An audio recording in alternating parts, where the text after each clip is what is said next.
spectacular 360-degree view of the city awaits directly below you.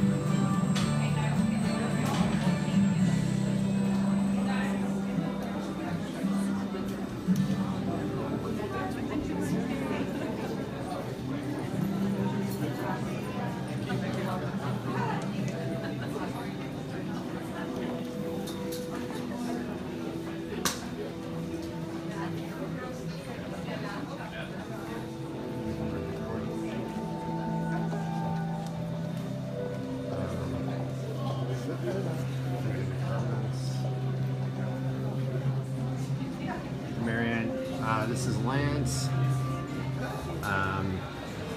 Jenna is actually on a shoot today, so it's just me and Connor today, but we're going to be over here at One World Observatory.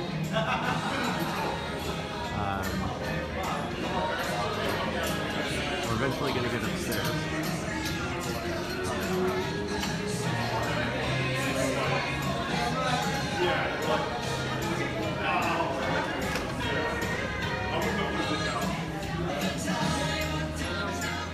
Welcome everybody. Welcome to the observatory. Come on down the ramp.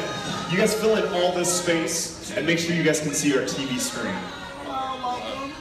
Alrighty, that looks like everybody. We got one more demonstration before you guys get downstairs and see the view. If you guys have never been here before, if this is your very first time visiting, this is called the One World Explorer.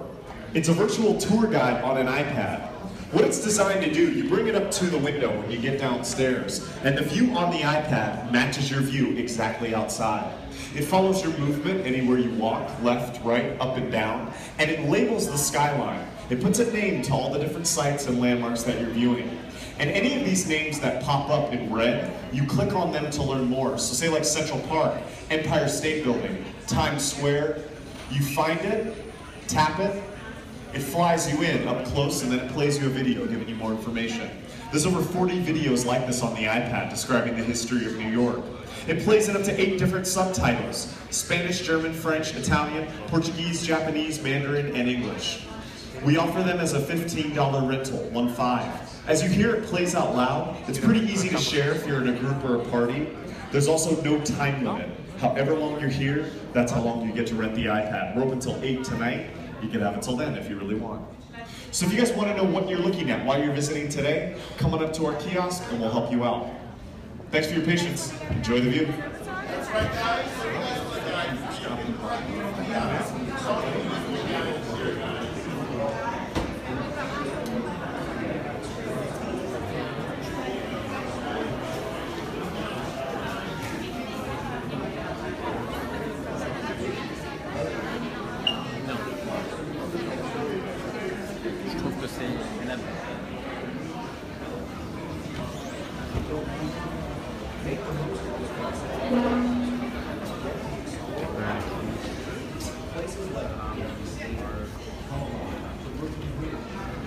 Hey guys, you can't hear me, Barb? I've been far away. I'm missing the Cubs parade. Oh my gosh, there's a Cubs parade. Wow, we missed it.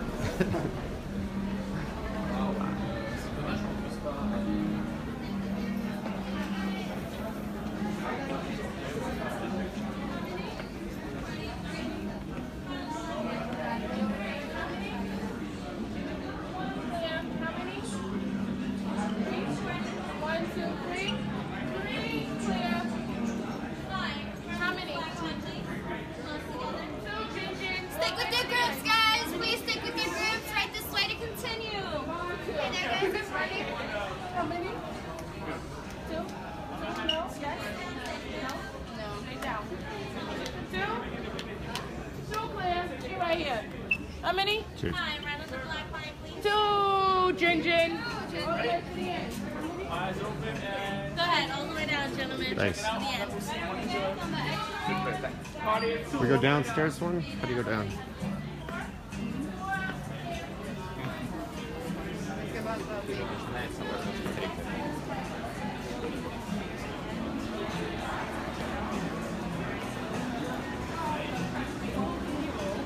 Oh good, there's a cafeteria here.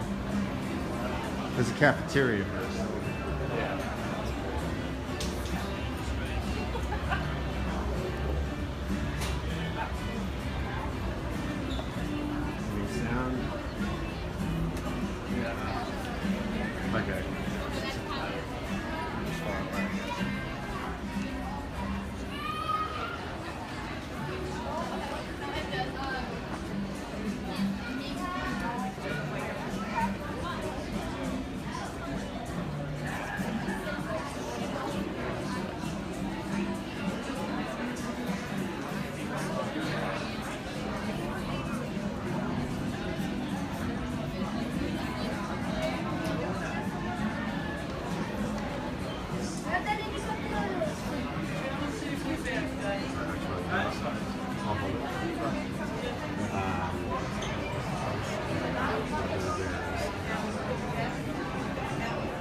Statue of Liberty over there.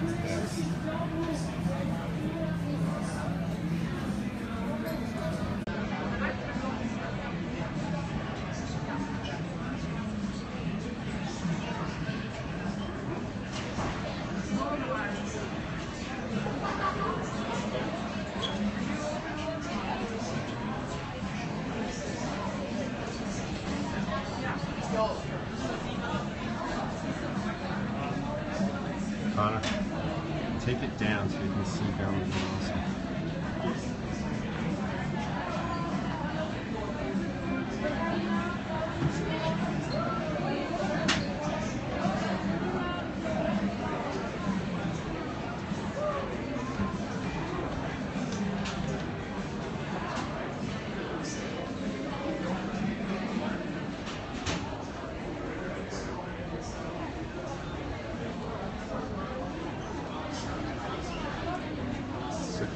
just so everybody knows, Jenna is on a shoot, so Connor and I are at the One World Observatory, and we'll be here trying to get all the views of New York. This is where we operate out of. It's a pretty amazing trip when you get there. So we'll be back. Feel free to make comments. We're going to be looking at the cameras though, so we make sure we get the best shots.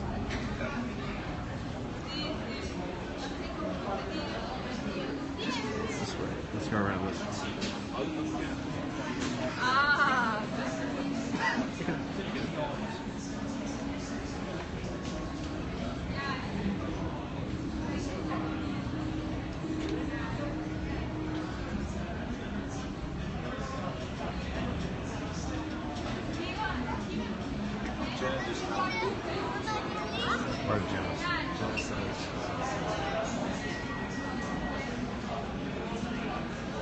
Oh, we'll try to get them moving. It's Connor's fault.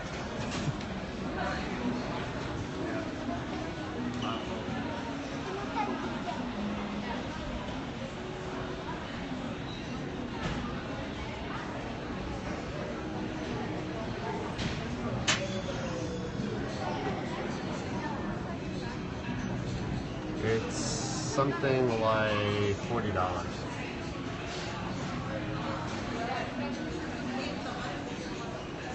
Mais là-bas, tout là-bas, je vois un petit truc orange. Mais tout là-bas, je crois que c'est plus une maison.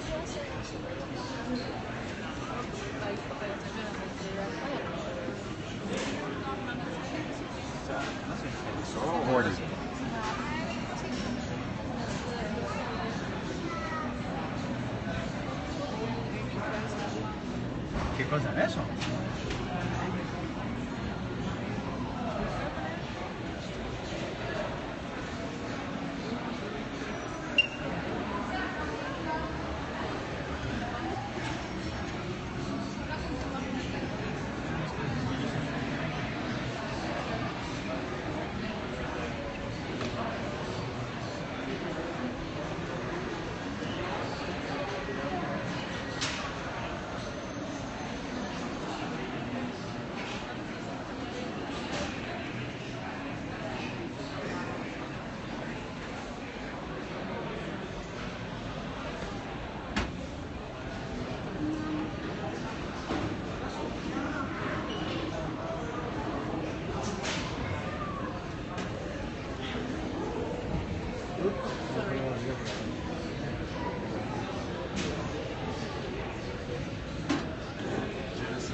I'm not.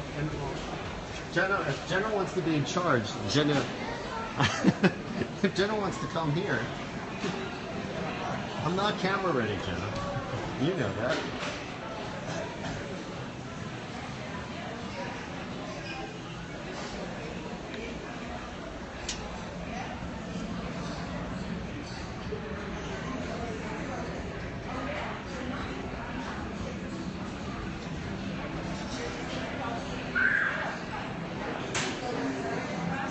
Where did Connor go?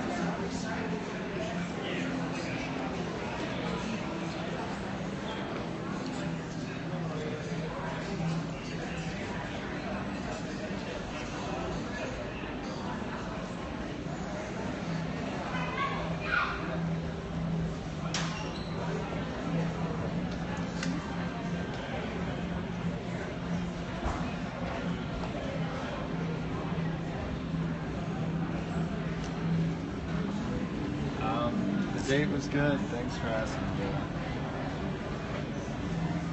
Let me see what's going on there. Let me talk tech. There. All right, how y'all doing? Jenny, you got in trouble. Good. How you doing? Connor got in trouble too for being on his phone. Okay. Oh, you miss us? Yeah. Well, we miss you too, John. We'll try to deal with the rest of New York City. You have fun. Good luck today. And we'll be back. Connor's going to take the phone for a little bit. If you want to see my photography versus Connor's photography, I'm on the Twitter feed. All right. Connor's doing close-ups. That's the Empire State Building, by the way. Just in case.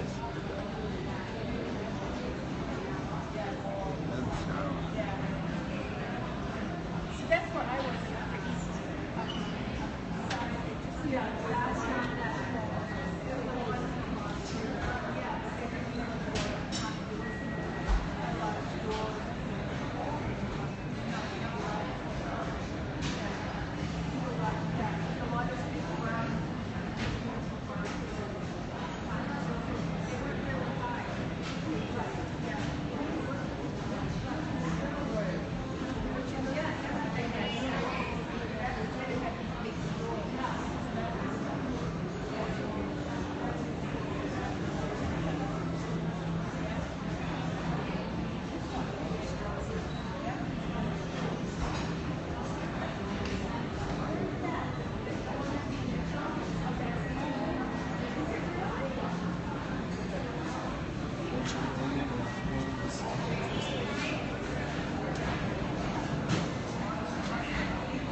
Jenna is on a shoot today, so we replaced Jenna with New York City. She'll be back on Monday. Yes, Dave, it is.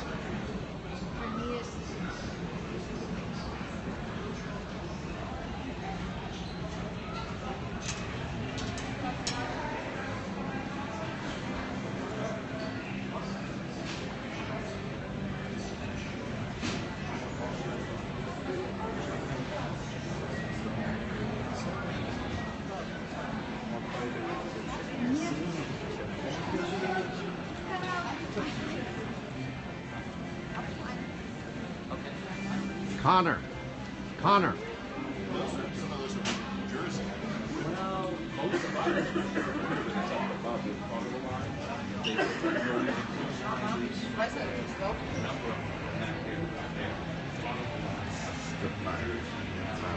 That building over there? The regular one?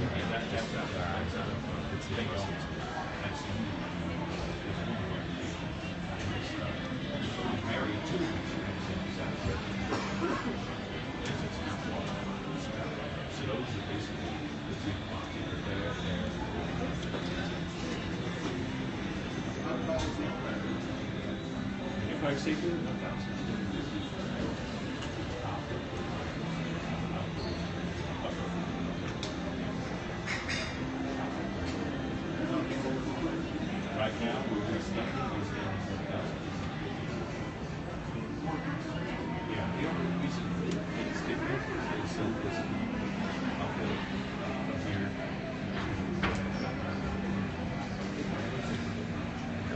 It didn't work inside, but we actually videotaped the elevator ride and we'll be posting it in a few hours when I can have access back on my phone. If you did it Yeah, it's an amazing elevator. well, you're almost out of when you came in. Are we doing our comments there? Straight line across, and we get that impression. All right. Good. Everybody's talking. I heard you're just taking the views. If you have questions, please ask. Yeah, just don't go too far.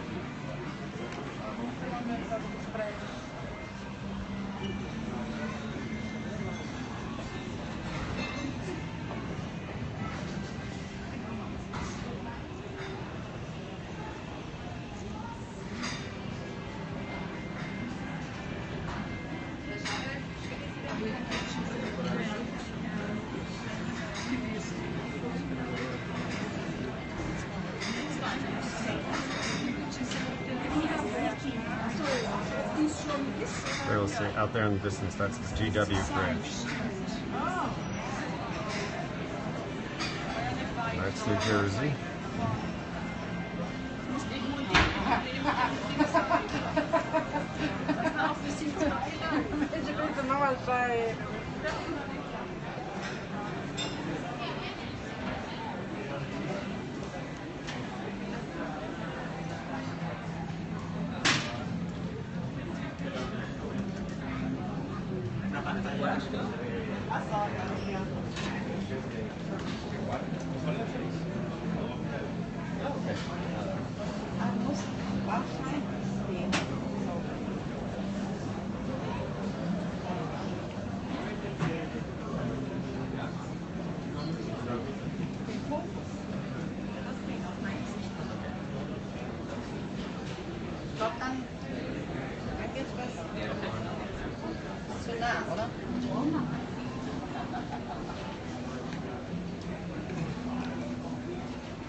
Jenna is on a shoot. Central Park is behind that big building on the right, actually behind the Empire State Building.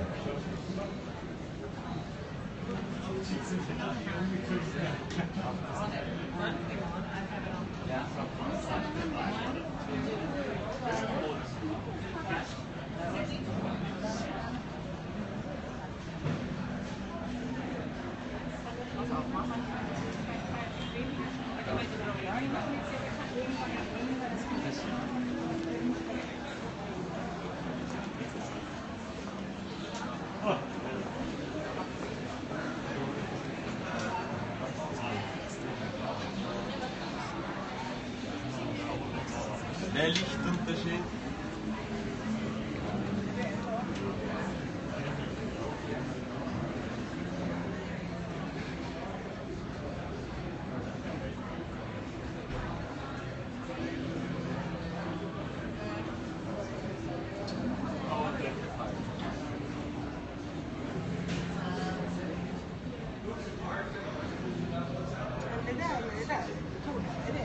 Ja. Ja. Ni sätter ett par på. Det ser man inte från sidan. Då ser man inte.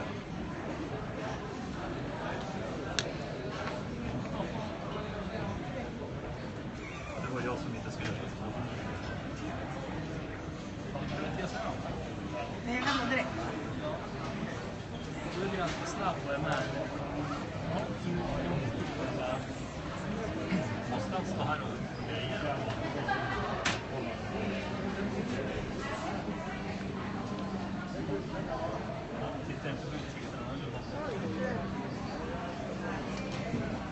If you have any questions at all, please ask.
behind the Empire State Building. Oh,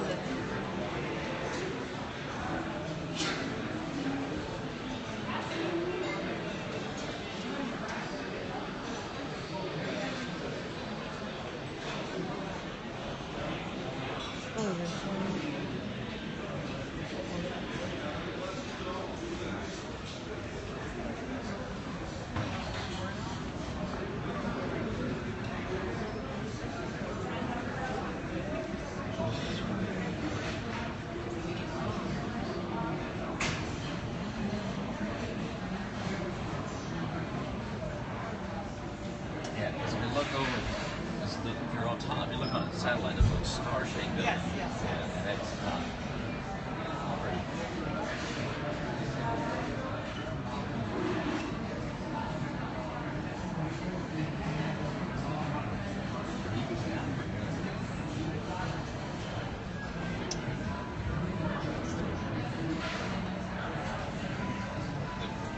Taking opportunities here. Genau, besten View aus das kleine Ding da.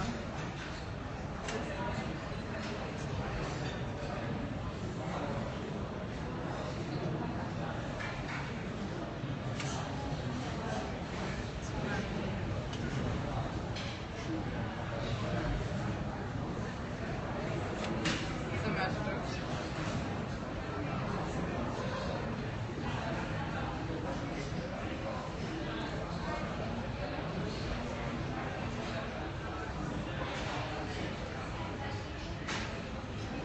Let's explore first.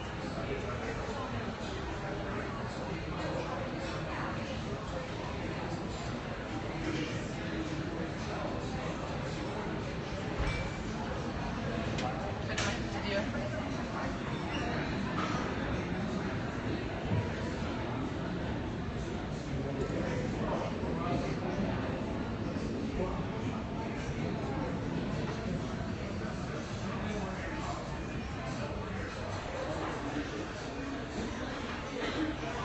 Ich glaube schon, dass Binockler ziemlich geil ausschaut. Das bereue ich fast ein bisschen. Aber du hast das Empire. Ah, ey, das stimmt. Ja. Ich möchte jetzt gerne sehen.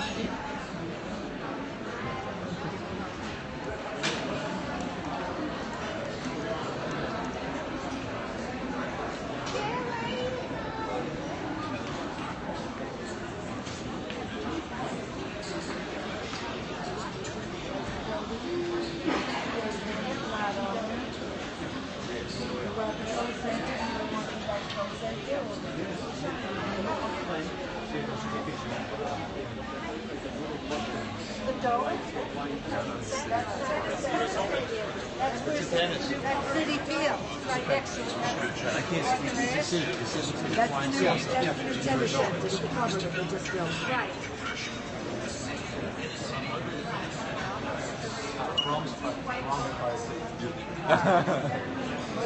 You should have figured us out. No, the next one up is the same. Looks like a big fish.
Hi Jan, it's Lance.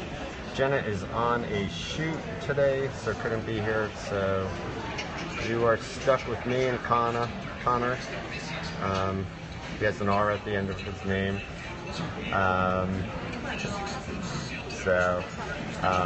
Hi Marvin, we'll try to get your building. See you soon.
È talmente alto che come se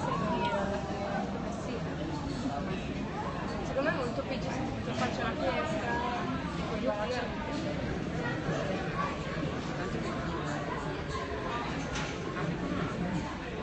Madonna, non potrei stare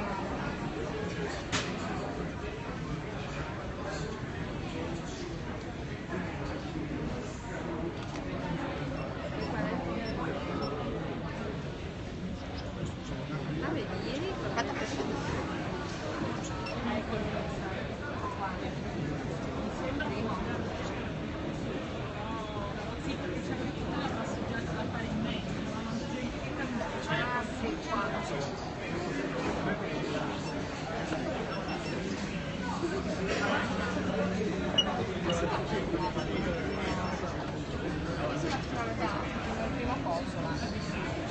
jag mettere sotto la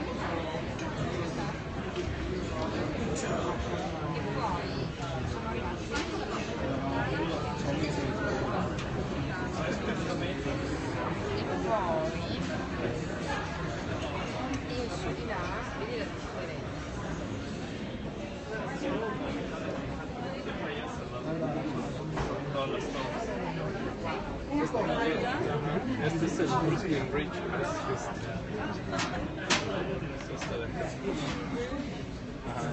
Pero espérame, ¿dónde están las torres? ¿Tan lejos? Esa vamos a poder. Están del otro lado. Sicilia. Sicilia. Mira. No, ¿Cómo se ve la gente caminando?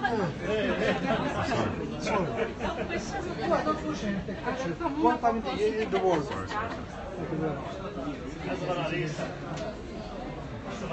Merci, monsieur. Quando sto in Sicilia, ma...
Stuyvesant Town.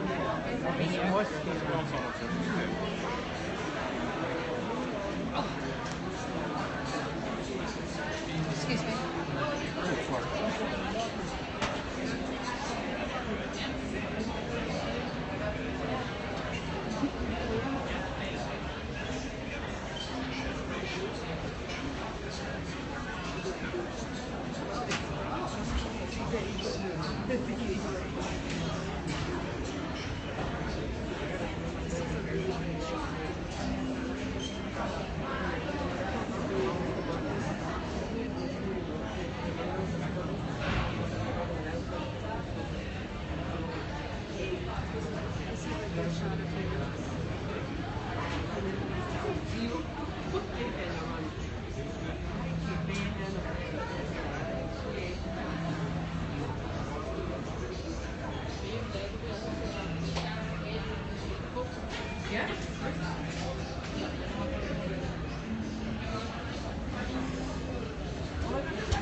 Sorry.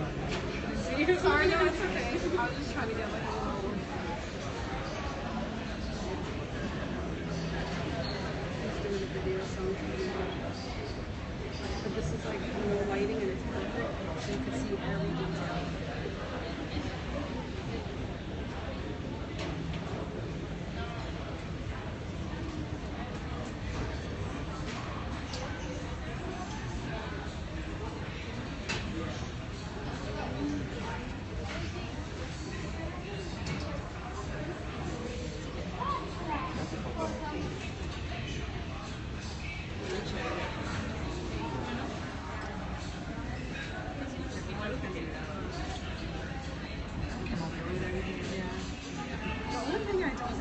it's doing? It's changing the color.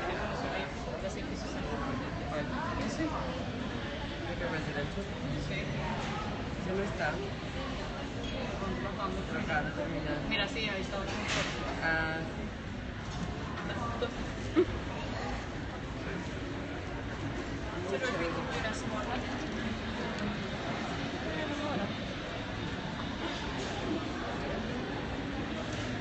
That's Churchill. Churchill languages Biruniya.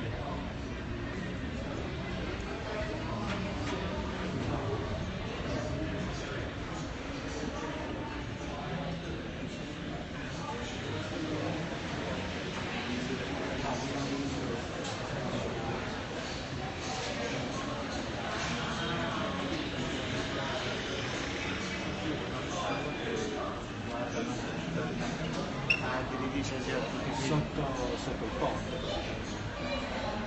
Insomma, adesso lì sotto il ponte ho detto che c'è un parco, sarà quello lì, è tutto famoso.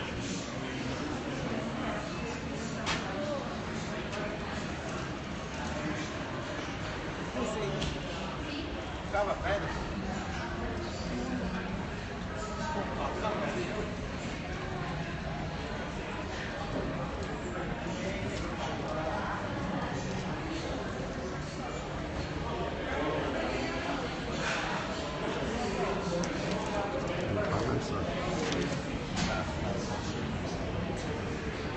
Hey Tony, it's Lance. We're at the One World Observatory. Jenna is on a shoot today, so we're doing this today. Take you over to One World. Hey Lauren. The brown buildings, I don't know. I don't know what. They were Statue. Oh, Statue.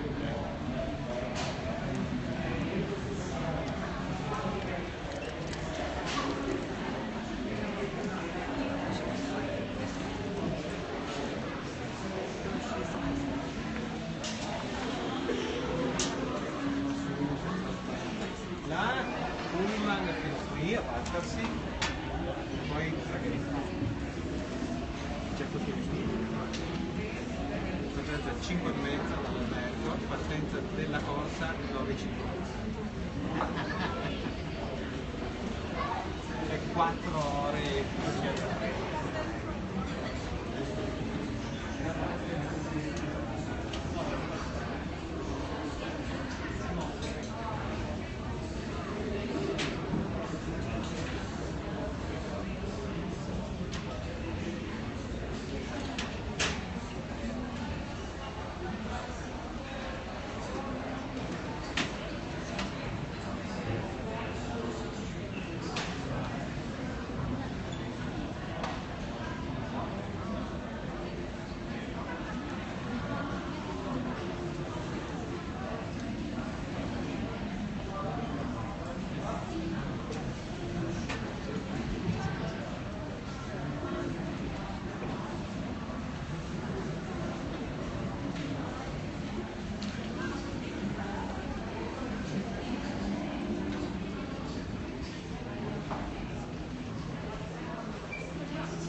crosses New York City Harbor, totally free, wonderful view of the Statue of Liberty, of the Brooklyn Bridge, Governor's Island, the Verrazano.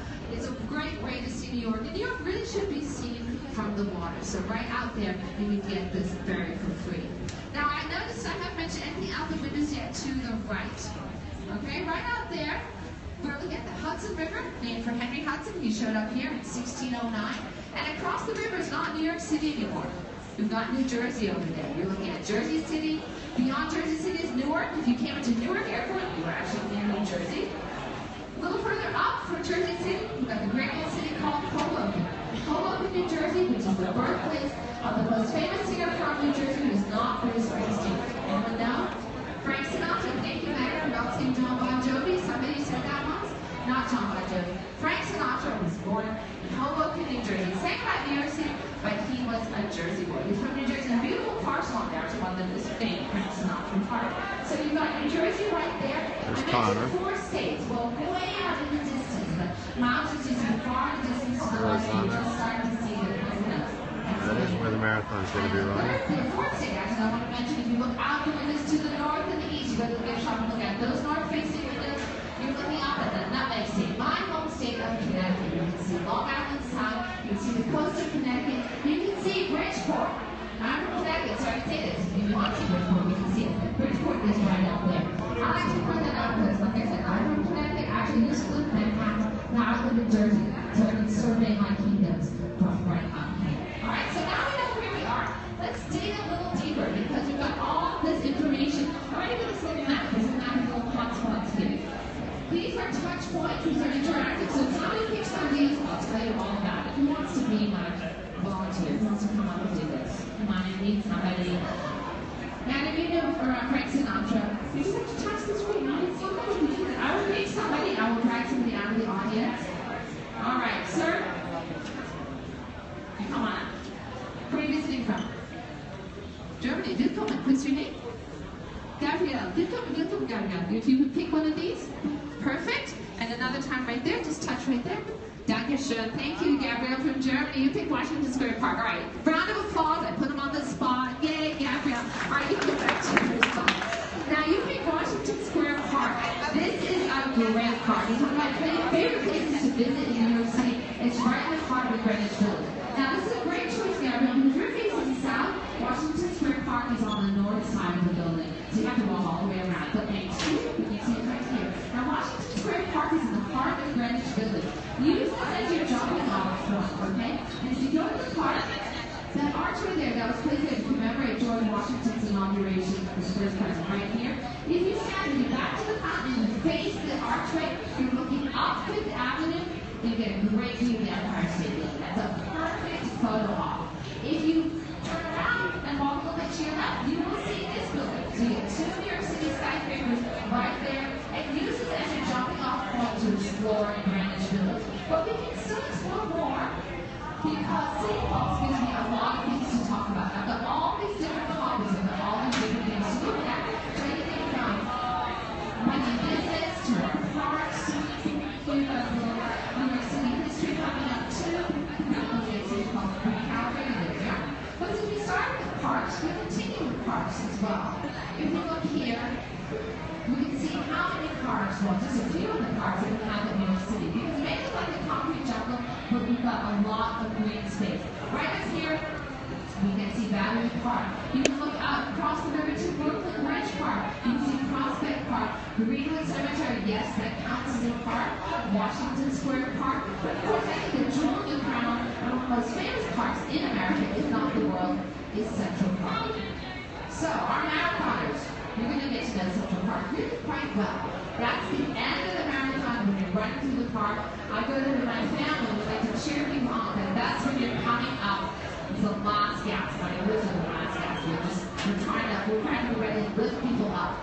You can do it when you're in the park, you know the end is in sight. And this is the most beautiful place to end it. Because Central Park is a work of art.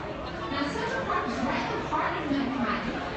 But the city grew from the southern point going up the island. There were no green spaces. It was getting more and more crowded, more and more densely packed. By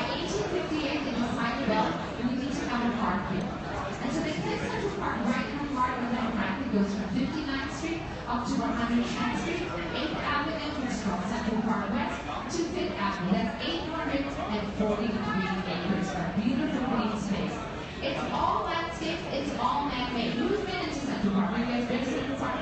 You're walking in a work of art. When you're in Central Park, you are in a beautiful 19th century work of art made by Calvin Vaux and Frederick Law Olmsted. Vaux was from England, Olmsted was from Connecticut, so I'm very proud of him.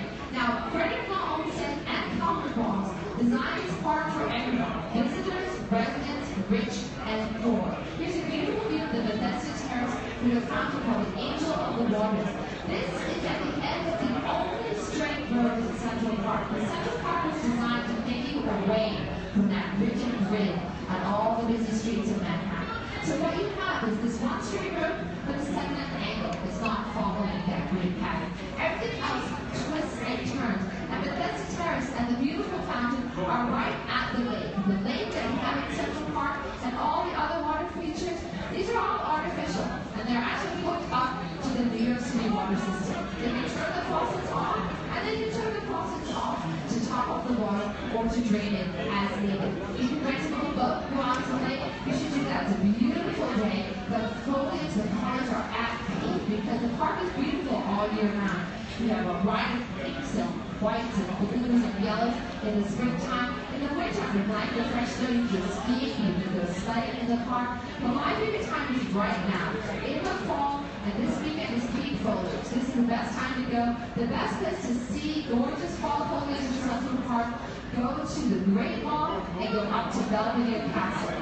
Belvedere Castle is the highest point in Central Park. You're looking over the Great Lawn. There's a wonderful nature center there that lends you a pair of binoculars so you can go bird watching in the park. You see all the red-tailed hawks, peregrine falcons, and all the regular birds that you have in Central Park. So definitely check it out. Definitely take advantage of that. Let's see what else you can do in New York. Because our list here, the Buzz, gives us information about it. And here's some things that are happening. So, talking of the park, right there in Central Park, towards the southern end of the park, right near the sheep meadow, where the finish line is for the New York City Marathon. Today at 4 o'clock, we're starting at 4 people line up. They're going to have the opening ceremony for the marathon.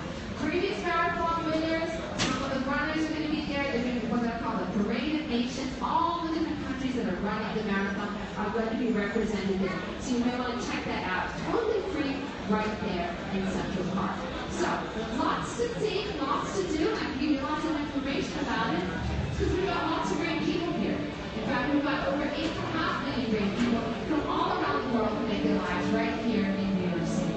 They know they belong to us, one of the most dynamic, and one of the most diverse cities you'll ever visit. You know, it's really no wonder they call the city that never sleeps. So today, on this beautiful, beautiful morning, we invite you to be inspired by your visit to get out to explore our city. Walk around the village, walk up and down our sidewalks, meet some New Yorkers, check out Central Park,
Sorry, we do it in portrait.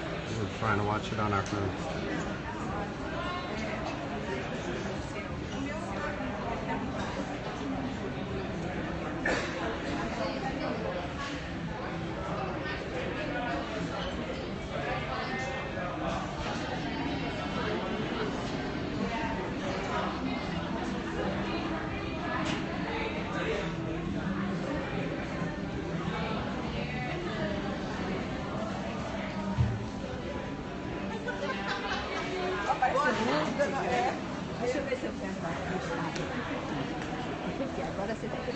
Any comments? Jenna wants you to do some crouches. Some crouches. She said just 50. That's it. But keep the camera steady while I do this.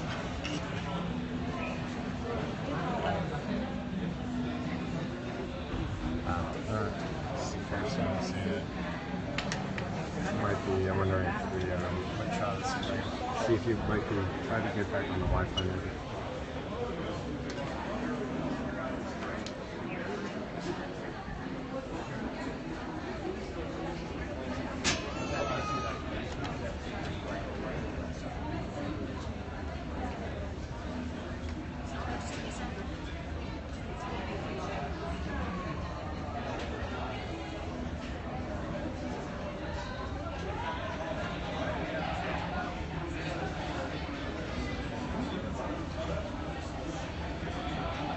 Folks, if you have any questions about what's out there, please ask.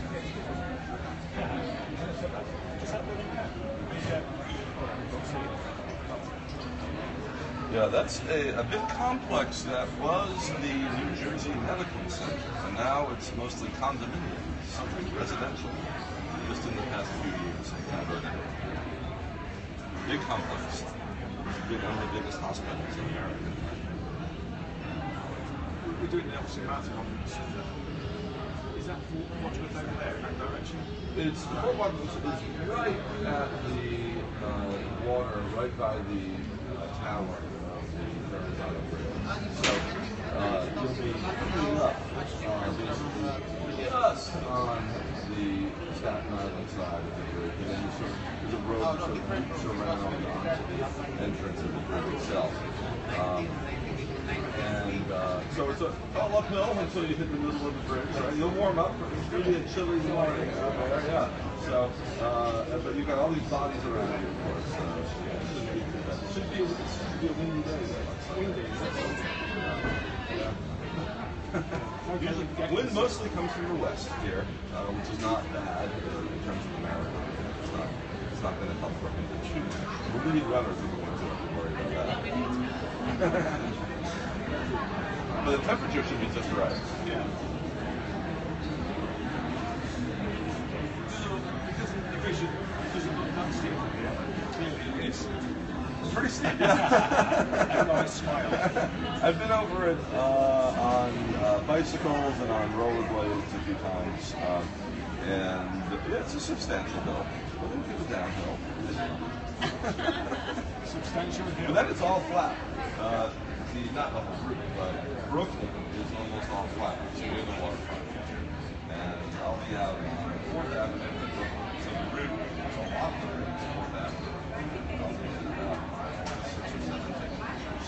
Share you guys on it. Some of my colleagues are doing it. None of my friends are doing it this year. But it's the best spectator sport. It really is. It takes hours for all the runners to pass one spot there. And people refreshing up there where they're all, hey, woo, you know, the girls stand, right? It's a little different story in mile 24, right? And along the route, there are bands that play in the corners. There's one band, I hope they're out there.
este edificio parece que fueron internacionales.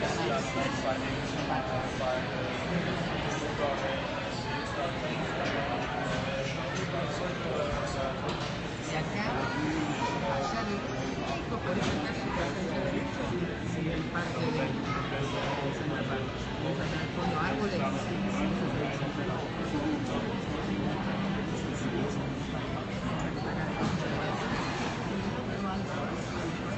El de atrás, no sé qué es.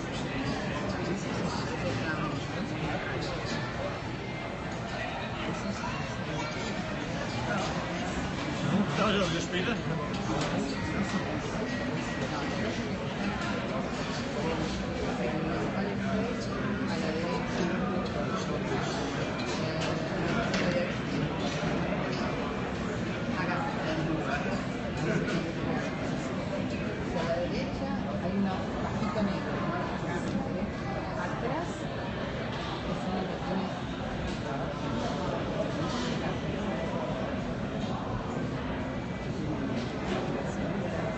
A la derecha del centro. Ese es el edificio. Tiene una cúpula más gris oscura.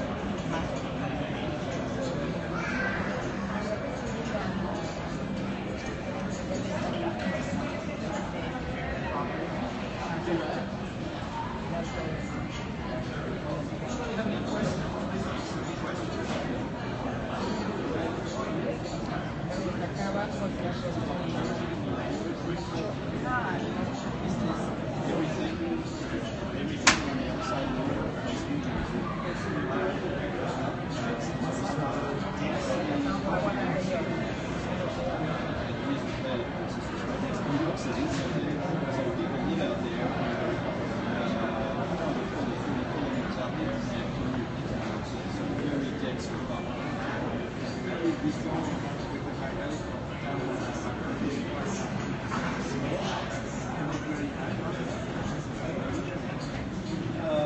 along the towns next to the Jersey City, about to become the largest city in New Jersey.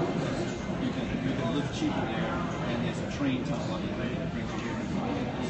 So that's Jersey City, and then Hoboken is over here, and then we've got Union City, and all sorts of other towns up the river. So that's very easy commuting distance. A lot of people take ferries.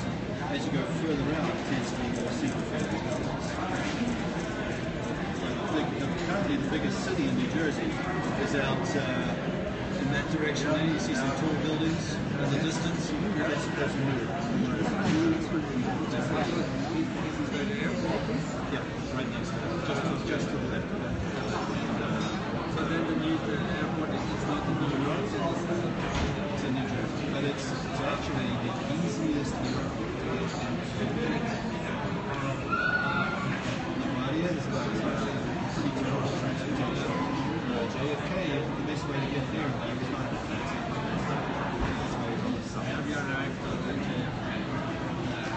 You take the air train to the train, and it will actually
fait, Central Park, on le voit pas.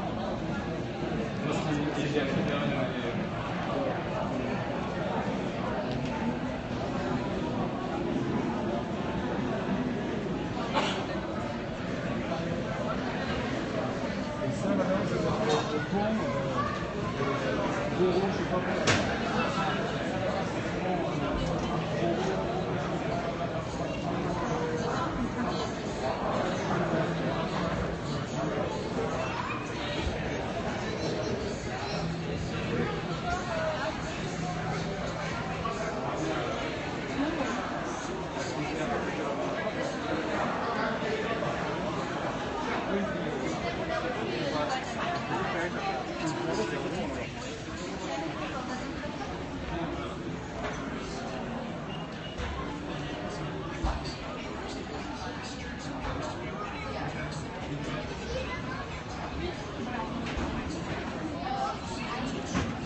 Quelqu'un déjà pour la réaliser ça.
Michael.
St. John, 4 hours up here.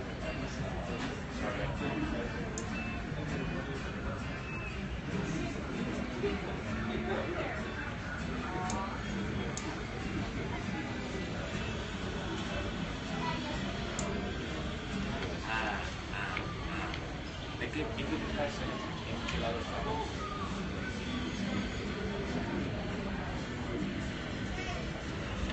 Este es el puente de Pico. Ahora estamos en México. Ahora sí. 5 minutes to get there. Este es el camino. El puente de Malta.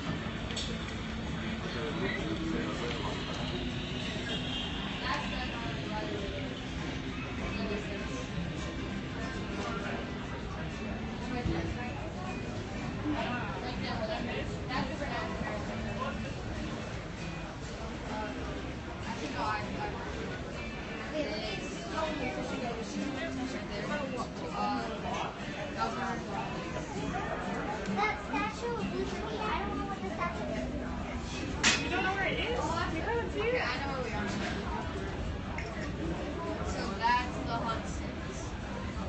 Is it? They like all of them? No, the other ones.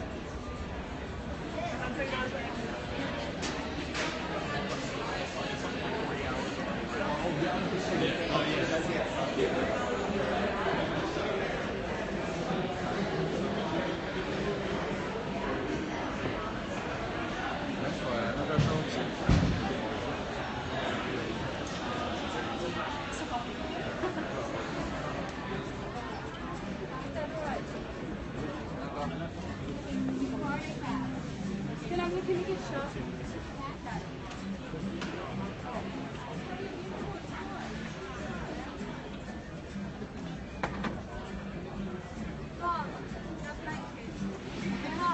Keyring.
Right here. Oh, thank you very much.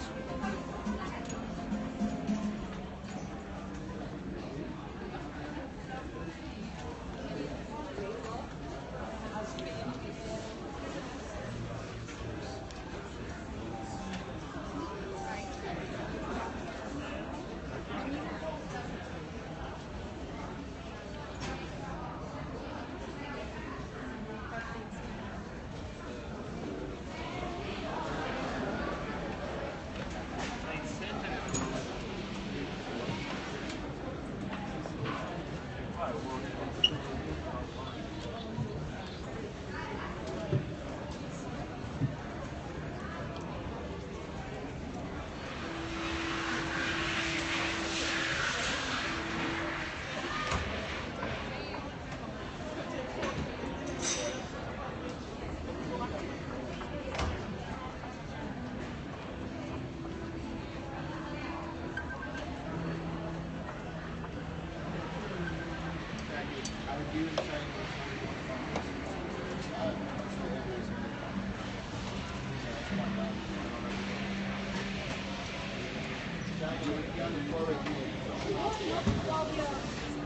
Somebody told me it was busy today, but it's not nice out though. I just tried it. And last weekend it was kind of a dub. It was raining last week? Friday it wasn't that nice. Right? It wasn't the days in this stuff.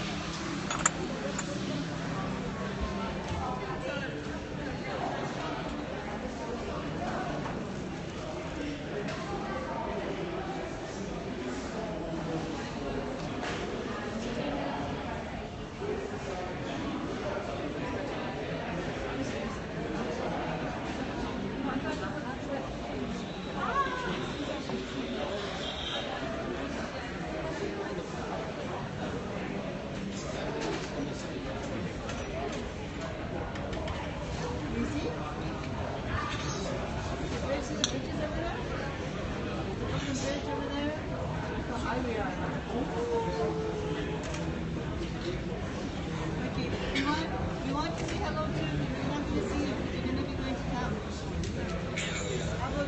Have a good time. Okay? Love you. Pass and I will be up. Yep. Don't forget to pass the back down.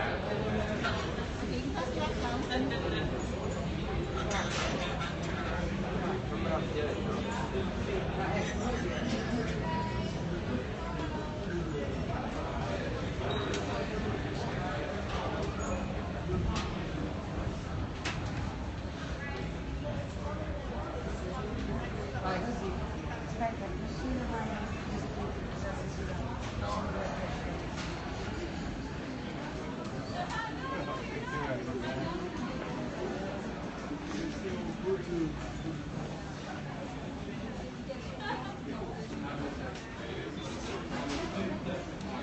No, that was so cool talking to you. Well, I suspect we won't have any questions, but if you do, Is that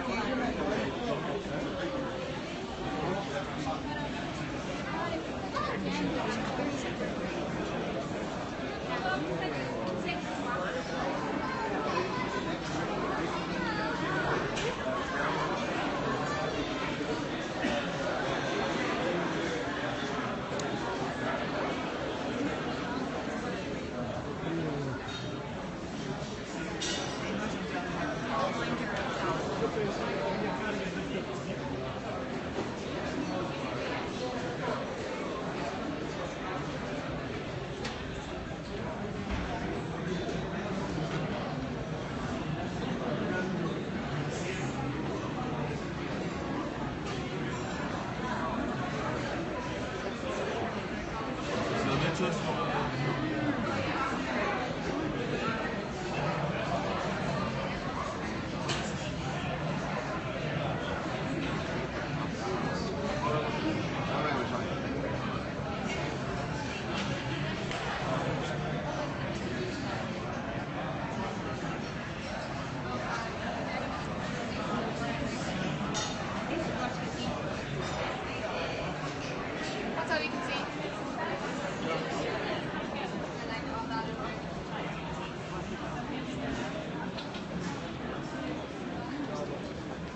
city became economically successful, great water transportation, protected area for lots of ships and port facilities. So by the 1850s, New York was the second busiest port in the world, next to London.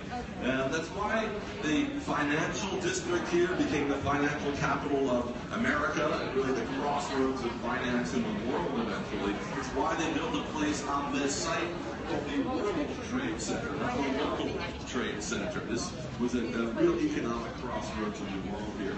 Most people who visit here know about the two towers that used to be here. You can see the footprints of the tower. Everything built on this side.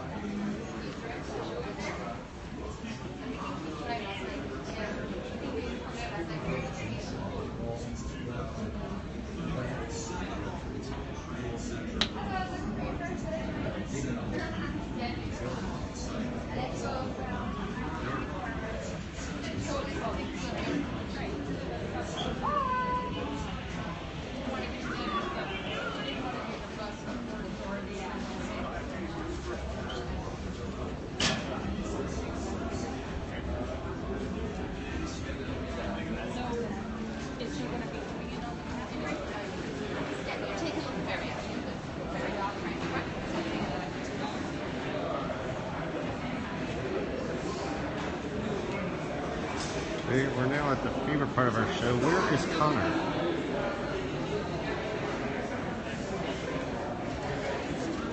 He knows where Connor is.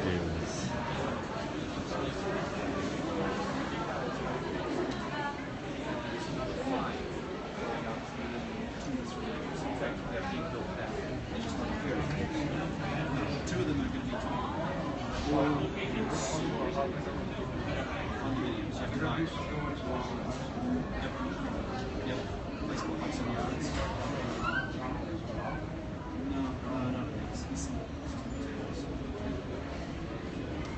No, this is not Donald. This is groups of real estate investors. Like for instance, over here on the left side, you see there's a glass tower by the Hudson River with a triangle on top. This is 10 Hudson Yards. Photo tickets, guys. Check out your photos. There's a 28-acre development. They're covering over some of their train yards, and there's going to be 17 million square feet of residential and commercial space. It's the largest private development in the industry. So they're, New York City, he's got, I can name about 10 buildings that Trump made on. You start talking about these really super expensive developments that's beyond the capability of any one person. If you go up that way, there's an elevated part of the high line which takes you around this development.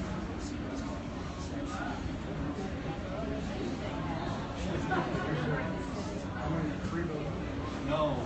It's the stage one is going on now, and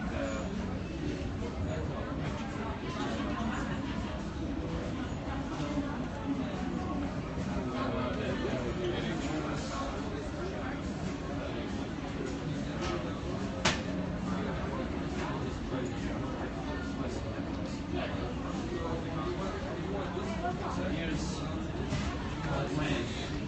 So the tower you can see that's 10 Hudson Yards. There's a huge shopping mall going up right next to it. Over here, 13 Hudson Yards. It's going to be all the Empire State Building. These are all commercial buildings.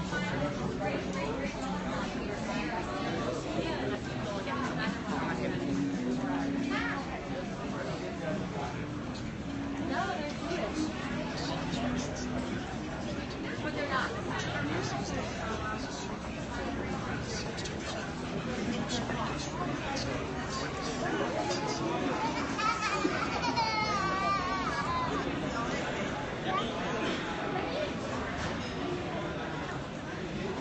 What's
site. They just installed elevator on our east side will be World Trade Center Building 2, taller than those. So 4 towers on the site. Number 4, 3, 2, and then 1 will stay the tallest here. They're waiting for a major tenant to sign up for Building 2 before they continue with the construction. They're just a little over ground level right now. So if you know a big company that needs lots of room, Hey Connor. it's going to take years. I've been looking for you. That was me. Not you. Okay. We need to charge them. You're probably going to need to charge them. We're down to the area being opened in 2011 for the 10th anniversary. The September 11th Museum is underground. It opened in 2014. Connecting all of this is this crazy structure between the sites of Building 3 and Building 2. Keep it rolling. Yeah. Go take a break. I'll hold them. World Trade Center Transportation Hub, the most expensive train station in the world. So this building, $4 billion. Building 2 will cost about $4 billion, they say. The train station, another $4 billion. Everything is $4 billion down here. By the way, double the original budget of $2 billion, 7 years behind schedule. So that's part of the story. But things are being completed. So that train station is connecting 11 subway lines with the commuter train to New Jersey, with the ferries, 120 retail shops and restaurants underground. So they've rebuilt that underground mall here. So now that things are being completed, thousands of visitors like yourselves are here every day, thousands of office workers on the weekdays. People are moving to this area to live. The population of all of Lower Manhattan is 3 times what it was as of 9/11, 2000. 3 times. Here's an example of that. There used to be 6 hotels in all of Lower Manhattan. 6 only. Now there are 29 hotels in Lower Manhattan. Right? This is the fastest growing neighborhood in New York City. And it's growing vertically, largely, all around the World Trade Center site. Super tall residential buildings are under construction. 64 stories there, 91-story building just at street level right now, 80 stories almost finished, 51, 60, 70, 77 stories, all new residential buildings. And then, a lot of these beautiful old office buildings here in the financial district are not that suitable for modern offices. People want these big open floor plans, so they've converted these buildings to residential use. Cameron Diaz, the actress, just moved in directly across the street from us in a converted office building. So that's a nice use of this space as well. So you're witnessing out these windows the rebirth of one of the most important places in the world. After years of delays, financial crisis, it's happening fast now. I've never seen anything like it. If you come back in 3 years or so, the whole skyline here is going to be different. And you guys are participating in this rebirth by coming here, spending your money, and this doesn't happen without you. We had 2.5 million visitors in our first year of business. So that's 2.5 million more people contributing to the economy of Lower Manhattan, helping us get back on our feet after 9/11. You employ me. I appreciate this. I have the best office in the world. And so thank you for keeping me off the street. People say all the time, oh, you're here every day. You must get bored with the view. You get jaded. Nope, sorry. It's spectacular every day. I'll give you some glimpses of things. Before you go home, I want to show you behind some of these residential properties that are under construction. You'll have a nice place to come back to the next time you visit. Manhattan hotel rooms are tiny and really expensive, right? So in the building behind me, between $4 million and $47 million will get you a nice place. They're almost all sold out though. A cheaper building, the Four Seasons Residences on our east side, 80 stories, almost ready for occupancy, between $3 million and $30 million for a place that's still available there. There's a building to our north with 104 condominiums. The average price is over $30 million. Okay? So this is another part of this story. This is all really expensive stuff. People like me keep moving farther from the center of the city to places we can afford. Consider that as you're traveling around Manhattan.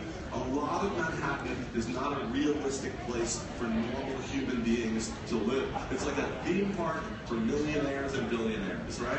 So if you get the chance, get out of Manhattan. Those of you who are running the marathon, you have no choice. You're going to go through every borough of New York City, all 5 boroughs, right? But the rest of you, go to Brooklyn, go to Queens. There's a lot to do over there. It's where most New Yorkers live. Spend a day in the Bronx. It's so green and lush in all the areas of the Bronx. You would never know you're in New York City. And all the leaves are perfect right now. The trees are changing color. I mentioned Staten Island. There's a free ferry that runs 24 hours a day between Lower Manhattan and Staten Island. A free harbor cruise. So there's no reason not to go out there.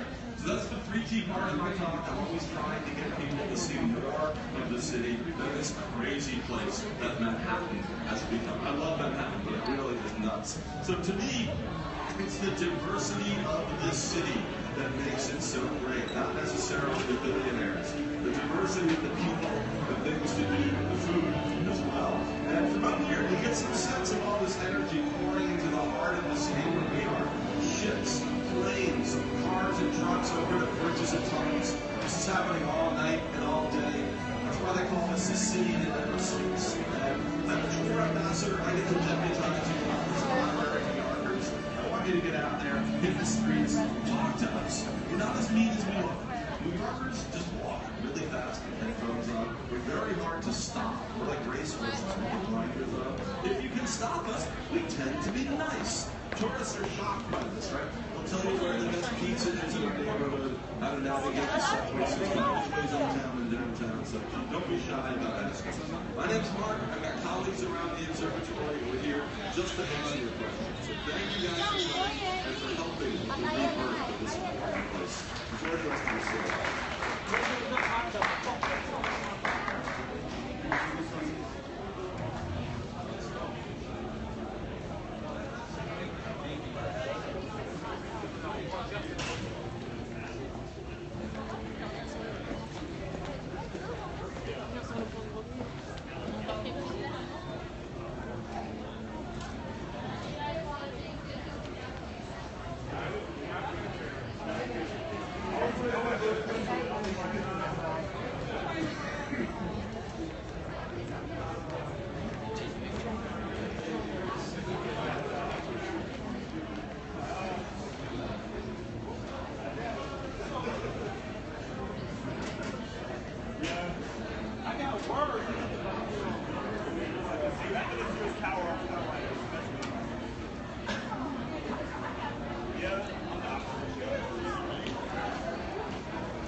La de Javier Ramos, como sabes, de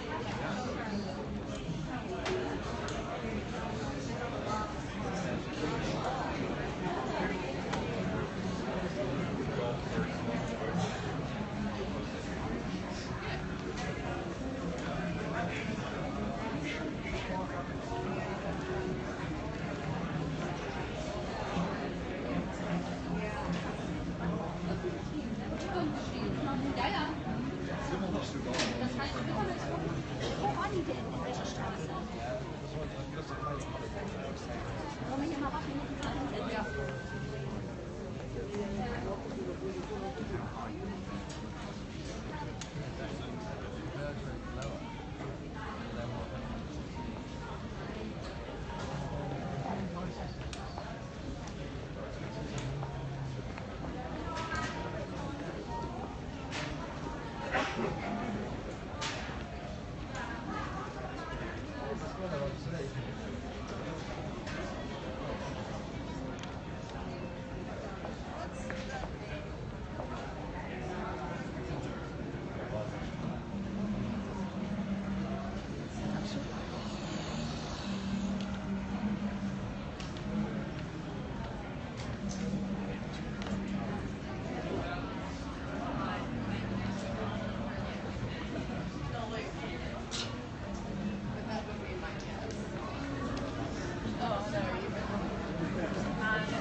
Darian, Fuzzy Turtle.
Well, Margie Burns is under a corridor, and Corey and Jamie are best friends growing up. And then Mandy is Jeffrey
Yes, John. I'm gonna move once my phone is charged.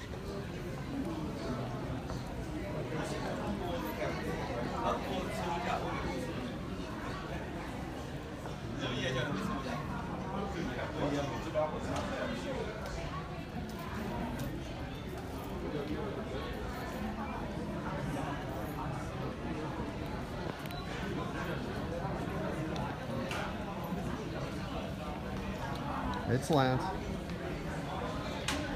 Sound different when I'm high.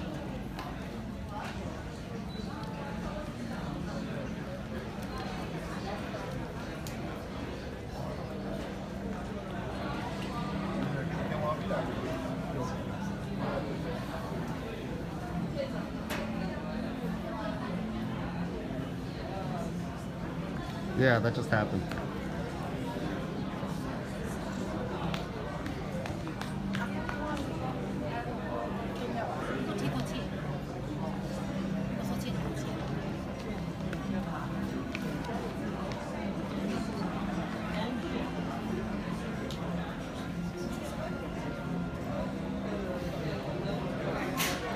Scared, I don't know. You're probably saying 300 yards, we just travel. Or 200 yards, whatever I hit it, 250. Probably bounced that pretty far.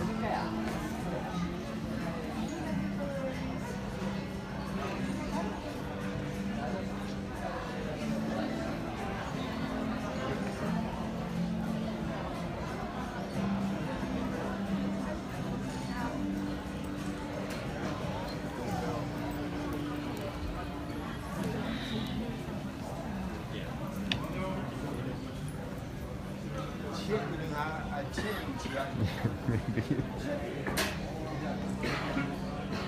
Depends. Might not go that far if I hit something right in front of me.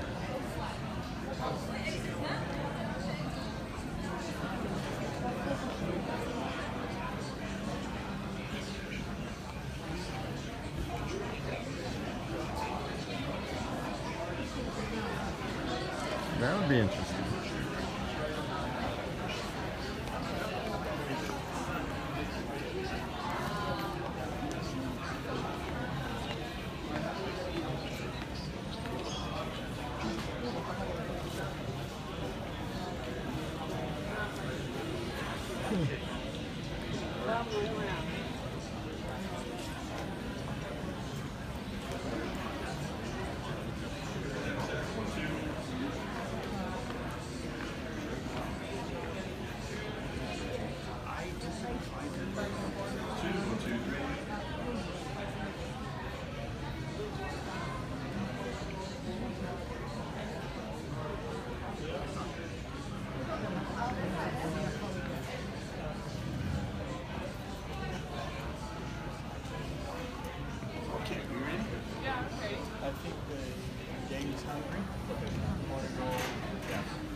Ladies and gentlemen, we're about to start another City Pulse show, a show about New York City. I'll give you some recommendations of things to do during your visit, and I'll be taking questions afterwards.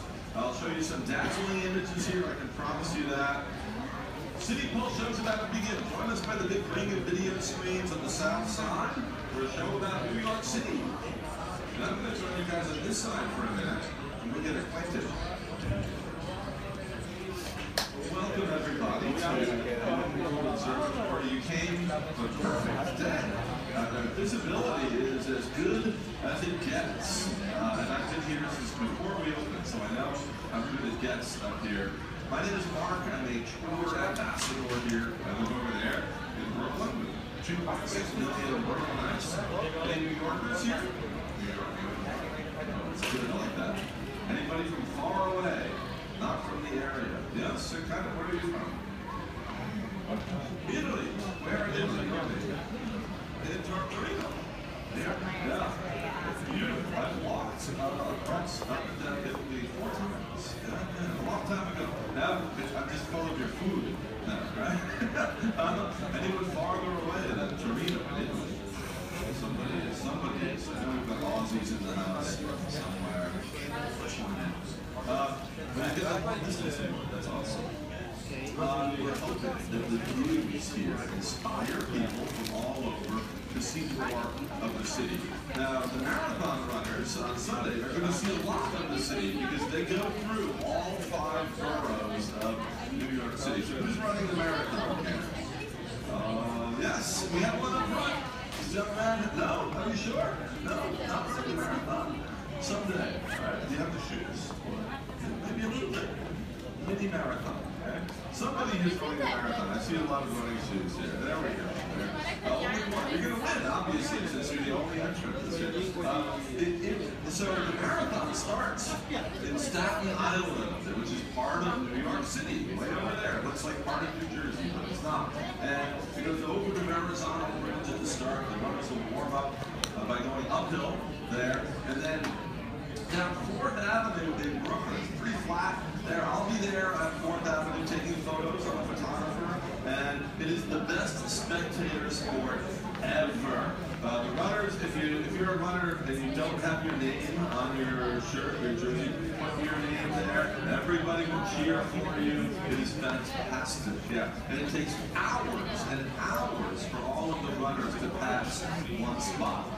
It's an amazing sight and very inspirational as well. So if you're not participating in the marathon, try to get out there somewhere along the route. right? You have choices in all 5 boroughs, and I like them out here because they're still pretty fresh. Right? Yeah, they're cheering also. Mile 23, 24, maybe not, maybe not so fresh.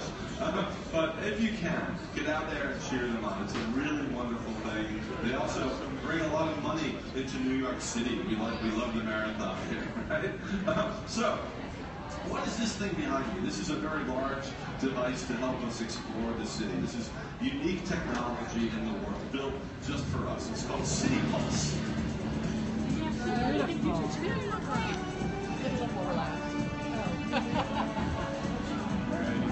Up here on floor 100, this brand new building feels like we're on top of the world with this visibility. The City Pulse can show you the city in ways you've never seen. New York of the past has evolved. We can explore some of the city's many stories in every hour of the day by dynamically navigating to its every corner. I can even show you what's happening right now. Live Twitter feed. People are sending us their information. What's happening out there. But before you go exploring these things, you have to know where you're starting. Lance just stepped away. He'll send you the information. He said he'll be in touch. Thanks, John. Letter S and an arrow pointing that way. That means you're facing what direction? Oh, you guys haven't had your coffee yet. Let's try this again. Big letter S, arrow pointing that way. South, they say confidently. That's also correct. It's downtown here in Manhattan. Downtown. North is uptown in Manhattan, not north and south. You only need to know that when you're riding the subway in Manhattan. Most of the subway lines are roughly north and south in Manhattan, but you won't see signs for north and south. You see uptown, downtown, just to make it hard for you to get around. So we are in One World Trade Center. You're in the tallest building in the Western Hemisphere, the most expensive skyscraper ever. We're downtown in Manhattan. A lot of people think that Manhattan is all of New York City, especially people who live in Manhattan think that. But Manhattan is the smallest of the 5 boroughs that make up the city of New York. So I mentioned way across the bay to the south of the borough of Staten Island, more than twice the size. All right, thanks, John. We'll see you on Monday. Lance will reach out to you soon. I mentioned Brooklyn out here, 2.6 million people just in Brooklyn, almost the size of Chicago in population. The borough of Queens wraps around to the east and the northeast. You can see Kennedy Airport to JFK very clearly off to the east. LaGuardia Airport is to the northeast. It's the largest of the 5 boroughs, Queens, so they have room for airports. To the north is the borough of the Bronx. The Bronx Zoo, the New York Botanic Garden are up there. I just spent the day up there. And so with Manhattan, that's New York City. 8.5 million people in the city itself. The region that we can see, though, the metropolitan area, including the suburbs, 23 million people that we can see right now. That's the population. That's the population of all of Australia, by the way, which is the size of the United States. We don't include Alaska. So, perfect clear day. We came on a beautiful day. Last week, we had a day, we were in the clouds all day. 0 visibility all day. Nobody up here except me walking around looking at my Facebook account. So we definitely came at the best time. All right, well, what else can we do with this big machine here? I've got 10 different topics that I can dive into here, and it's getting towards my lunchtime. You can tell by looking at me, I'm a world expert in one of these topics, and that's food and dining. Right? Now, we are very lucky in New York City. This is one of the most diverse places in the world, ethnically, culturally, linguistically, and the cuisine is reflected by all of that as well. The cuisine is as diverse as the people are here. Here's what I did the other day. I got on the number 7 subway train in the middle of Manhattan. It goes into Queens. We call the 7 train the International Express because Queens is the most ethnically diverse part of this incredibly ethnically diverse place. So I was going to Queens for food.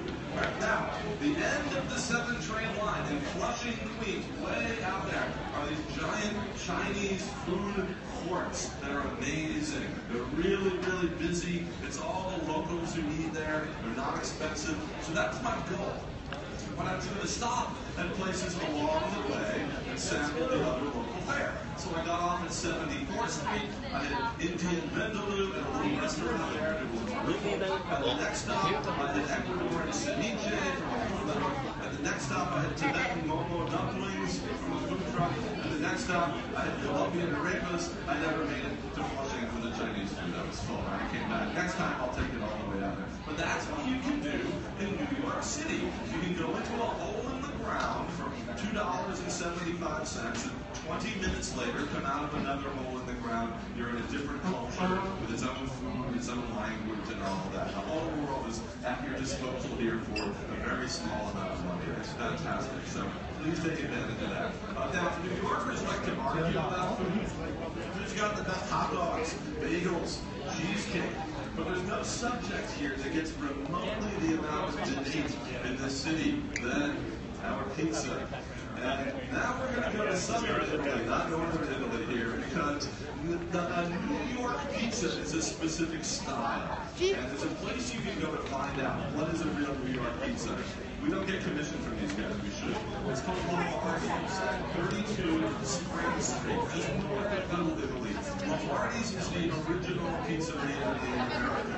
So Gennaro Lombardi came from Naples, in Italy, Napoli. And in 1905, set up shop on Spring Street. Lombardi's is still on Spring Street. So the New York pizza is a Neapolitan pizza. It's from Naples. And that means it's a very thin crust, it's a round pie. All you have to add to the dough is tomato sauce, mozzarella cheese, a little olive oil. You bake it very quickly in a very hot oven. That's it. This is peasant food, right? This is not originally meant to be some kind of a big gourmet thing. So why do people say, oh, your best pizza here in New York is as good as anything in Italy? First of all, I'm not so sure about that. But a couple of things. Most of the pizzerias in New York are not trying to make the best pizza in the world. They're just trying to sell stuff as fast as they can using cheap ingredients. And it's always kind of satisfying, that combination, right? Bread and cheese and tomato sauce. I'm a bachelor. A cold slice of pizza in the morning is sometimes the perfect thing, right?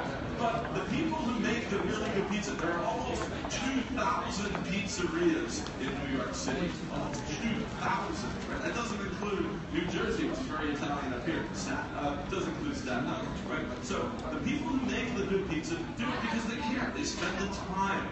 They let the dough rise properly. They import the best ingredients from Italy. This is expensive, right? So it's going to cost you a little more. But you guys are here in the golden age of pizza in New York City. It used to be that the people who really cared about making pizza here would travel to Naples, learn from the masters, bring that experience back with them. Now, a lot of people have moved from Naples to New York City to open pizzerias here. There's never been a better time for good pizza in New York. And a lot of the places, so like Lombardi's up at Spring Street, John's in Greenwich Village from 1929, Totono's in Coney Island from 1924. These traditional places only sell whole pizzas. You can't get a slice there, right? You just want a little snack to go. And so if you want the best slice in New York, and a lot of critics, and I'm one of them, say the best pizza in America, you have to take the Q train out to Avenue J in Brooklyn to Di Fara Pizza.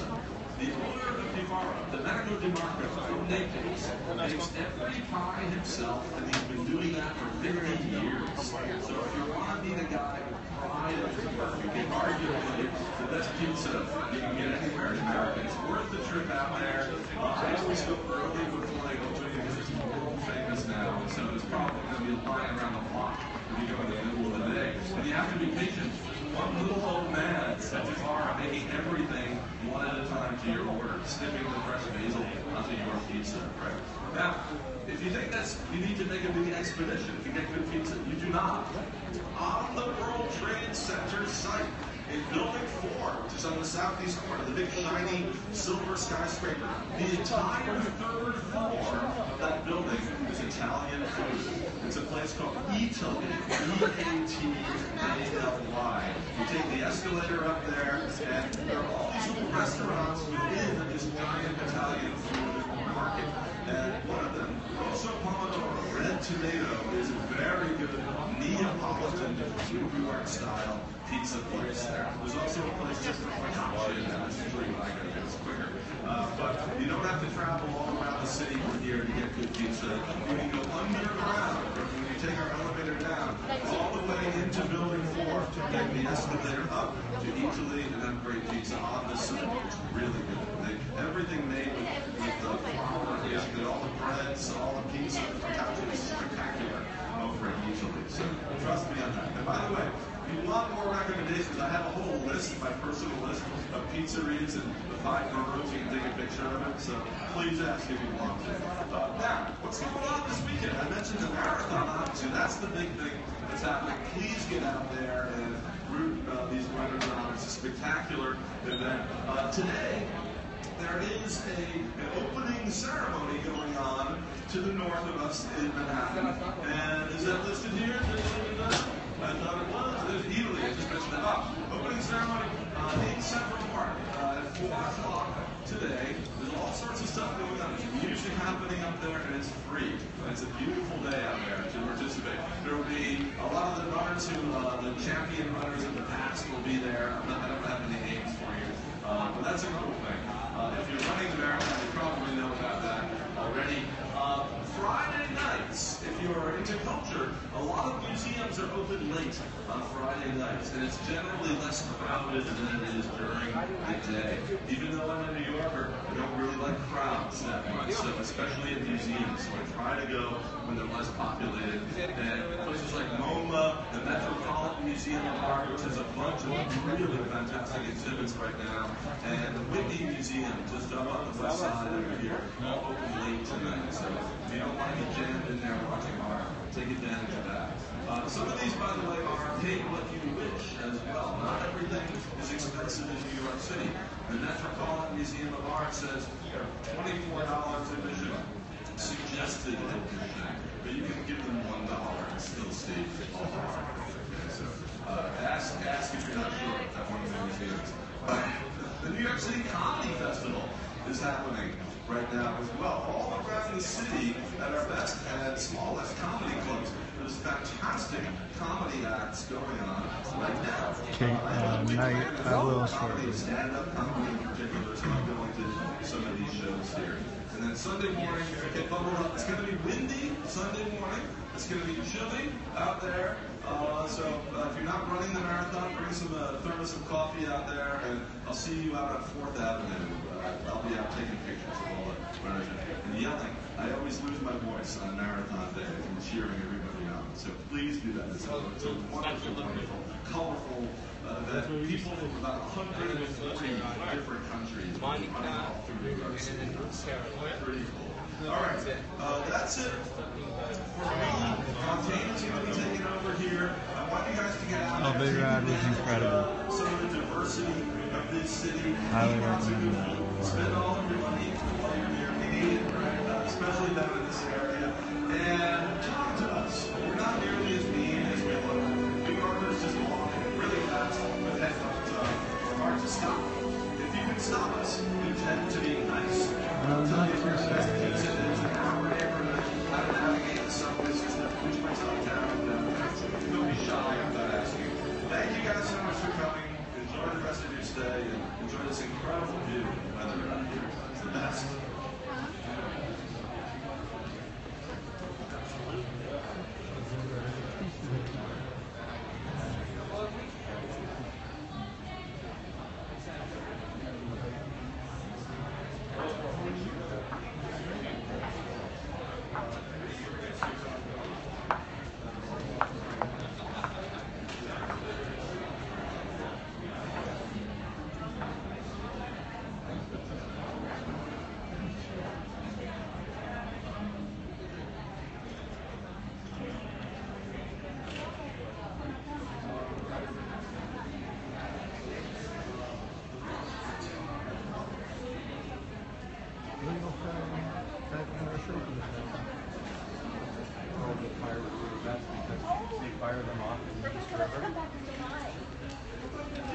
I believe tickets were about $35 to $40.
Scooter, I'm we're charging real quick so we can film for a couple more hours, and then I'll go over to the window in a couple minutes.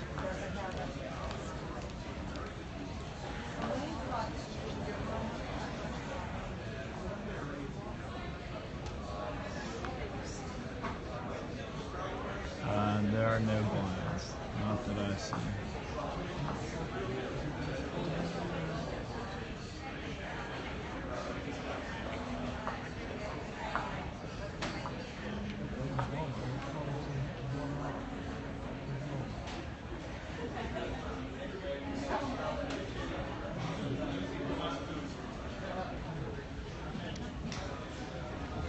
It's because I'm not Jenny. I work on the show. Jenna's not here today, so we are on the observatory floor of One World Trade, filming the views of New York City.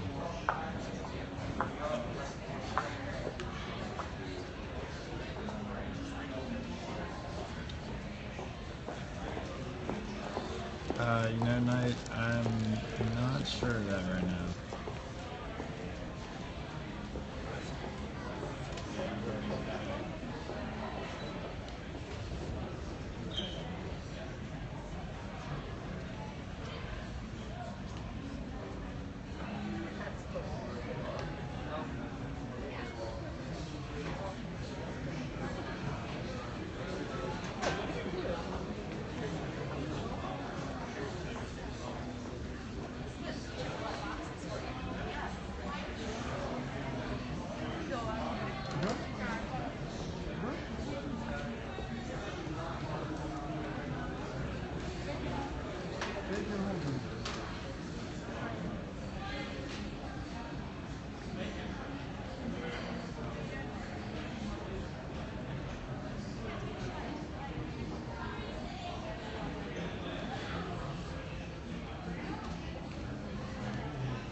No, I do not.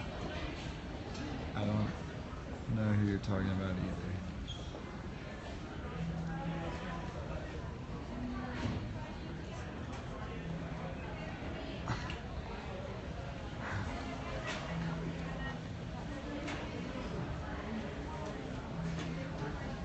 That's a good point.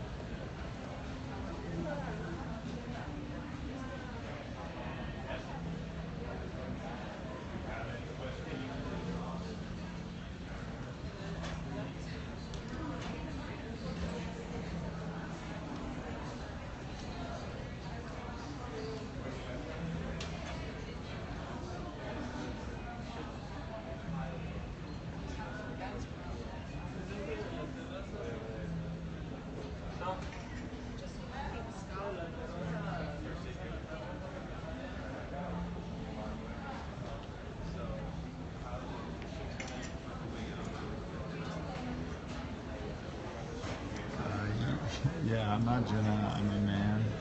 Yeah, that's accurate.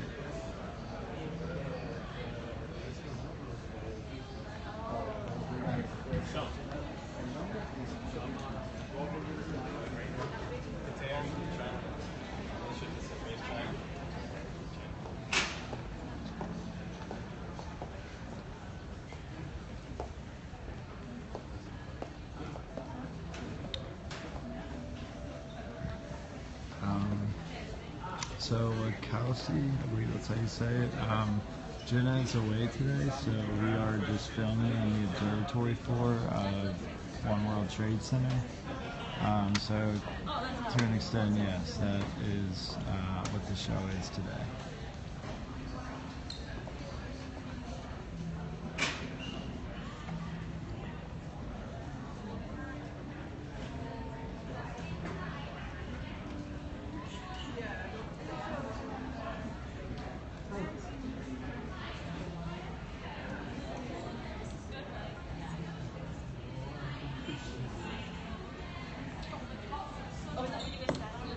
No problem.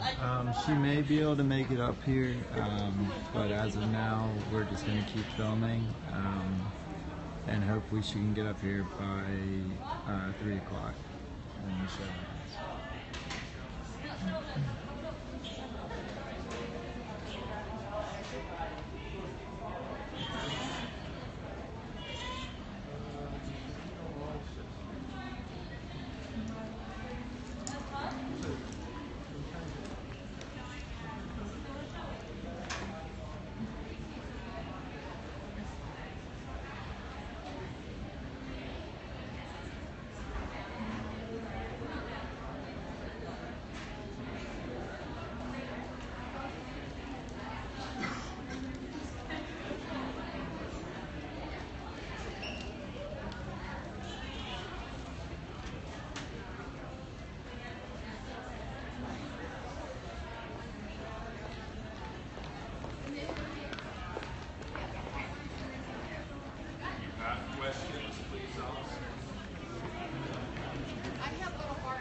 Here we go. We're going to go to O'Hara's.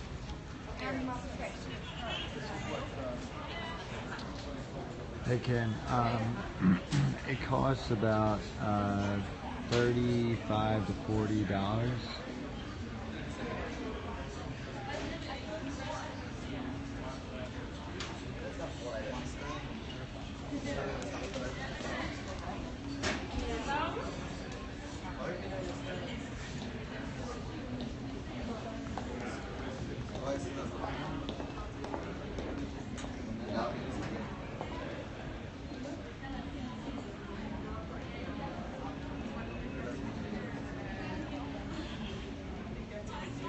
I believe we're between the, I think we're on the 104th floor. We went down a couple, so I think 104. Yes, we're at the top of the observation. There's a floor above me. There's a cafeteria and a restaurant, but this is the main observation floor. And soon we'll be walking around and show you all the 360-degree view from the tower. Yes, this is inside the Freedom Tower, also known as, well, the actual name, One World Trade Center.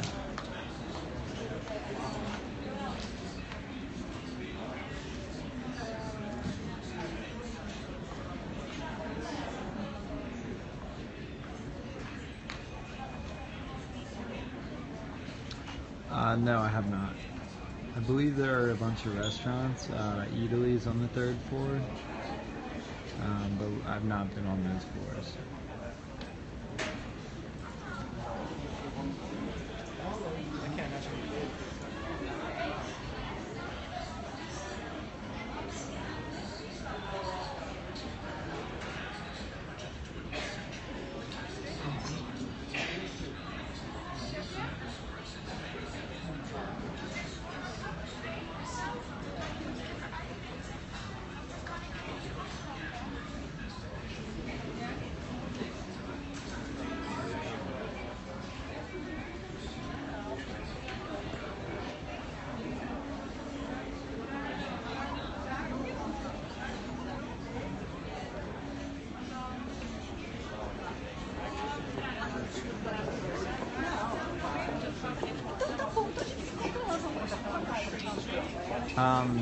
Yeah, it costs about $35 to $40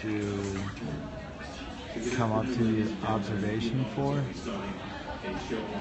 once you're up here, there's no more additional fees. You can rent an iPad for $15 and there's food as well.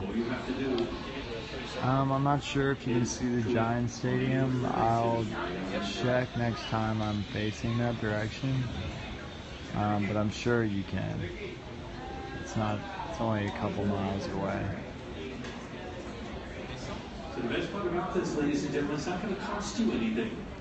You have already paid for it. You want the entire experience. Be here. Smiling people. I always love people that are smiling. Where are you visiting from today, sir? Italy. Italy. Oh, okay. Well, I have to check on that because sometimes it's hard to understand. Like if he said Italy or Italy. If you're from Italy, then he'd been over here at that little restaurant. And now I just have to make sure that what's the name of that? Because I had to talk to him about that cheese thing I know over there. Italy. Oh, good. Okay. Who are you visiting from? Dallas. Yeah, that's a whole other country. Yeah, let's go. Okay. Who are you visiting from? England. Whoa. Where are you? Never. Nice to have you. Excellent. Where are you visiting from? Germany. Okay. We're charging up the cameras right now so that we can film for a couple more hours. So we'll be walking around to show you all the views in a minute. Yes, yeah. That guy, you may have heard of that. There's some guy named Columbus. Yeah, he came over here in 1400 sometime. I am right here. An incidental name, you may not know. So, my name is Fontaine, by the way, and I have a great time up here. I know some people look at me, and I start asking questions like, this is kind of crazy. And I have a great time. You have to understand more. This is my retirement job. If you work, when you retire, you want to have a lot of fun. And I have a great deal of fun. Today is gorgeous. Look at these windows. Is that phenomenal? You can see when it first meets the sky. That's like 43 miles away. Yeah, wait a minute. Look how this all the way out there in the distance, that yellow you see way in the distance, that's Pennsylvania. And if you go this way, if you went straight, I guess they say as the crow flies, which they never fly straight, I don't know why they say that, but anyway, straight out, that is 63 miles from here. So I've got now, think about this, New York, New Jersey just across the way, just in case you don't know what that is. Pennsylvania. Very well, Sonia. Thank you. And if I'm on the other side of the map, there's another one looks like this. If you stand up and try this, get up there, stand like this, and look about the same angle I am, and you'll look over the Long Island Sound, and you'll be looking at Connecticut. Your state's is that cool? Really is. And think about Manhattan. If you're looking at Manhattan as it is today, back up just a little bit. Think of Manhattan in around 1982. And if you were in one of the Trade Center buildings and looked out the window, you look down, those buildings right over here, you see, they wouldn't have been there. You'd have seen the land, but no buildings. If you were here 1982 during the summer, what you would have seen, very likely, some people sunbathing right down here in that area that's going to become the Walker Financial Center. Oh wait, if you took a walk all the way down this way where Battery Park City is, down at the end there's this green little area called Ralph Wagner Park. 1982, no grass there. What they had instead, they planted wheat on Manhattan Island in 1982 was a wheat field down there. I know some people, it's going to be like wheat on Manhattan Island in 1982. Here's the best part. A lady came over from Europe. Her name was Agnes Dennis. And she was kind of like a photojournalist. And she came there, set up her camera down at ground level, and set it up so she's shooting back that way. And she set up the camera such that when she snapped the picture, it looks like the Statue of Liberty is sitting in the middle of the wheat field. Wait, I'm not done. She goes, takes the camera, comes around the other side, sets the camera up, the little boy just keep things again.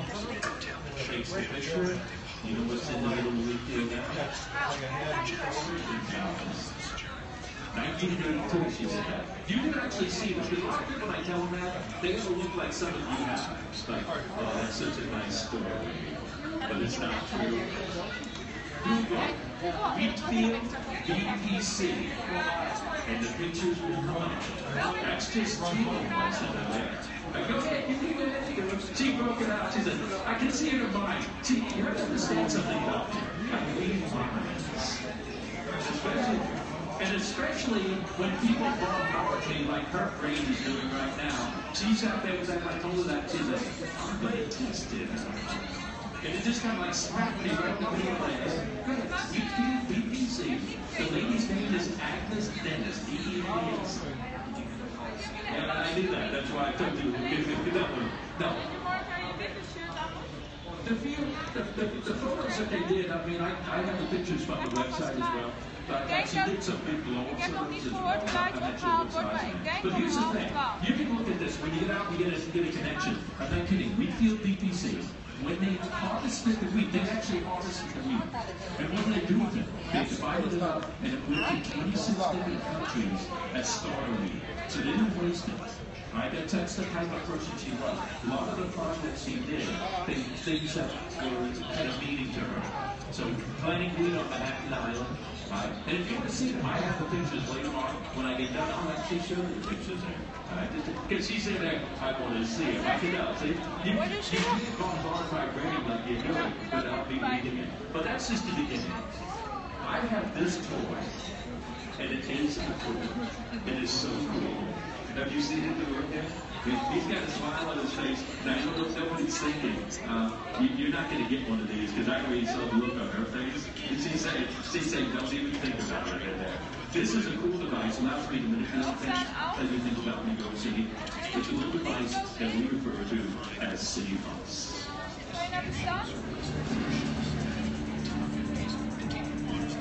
So all of you realize that we're on the 100th floor of probably one of the most amazing buildings that's ever been constructed.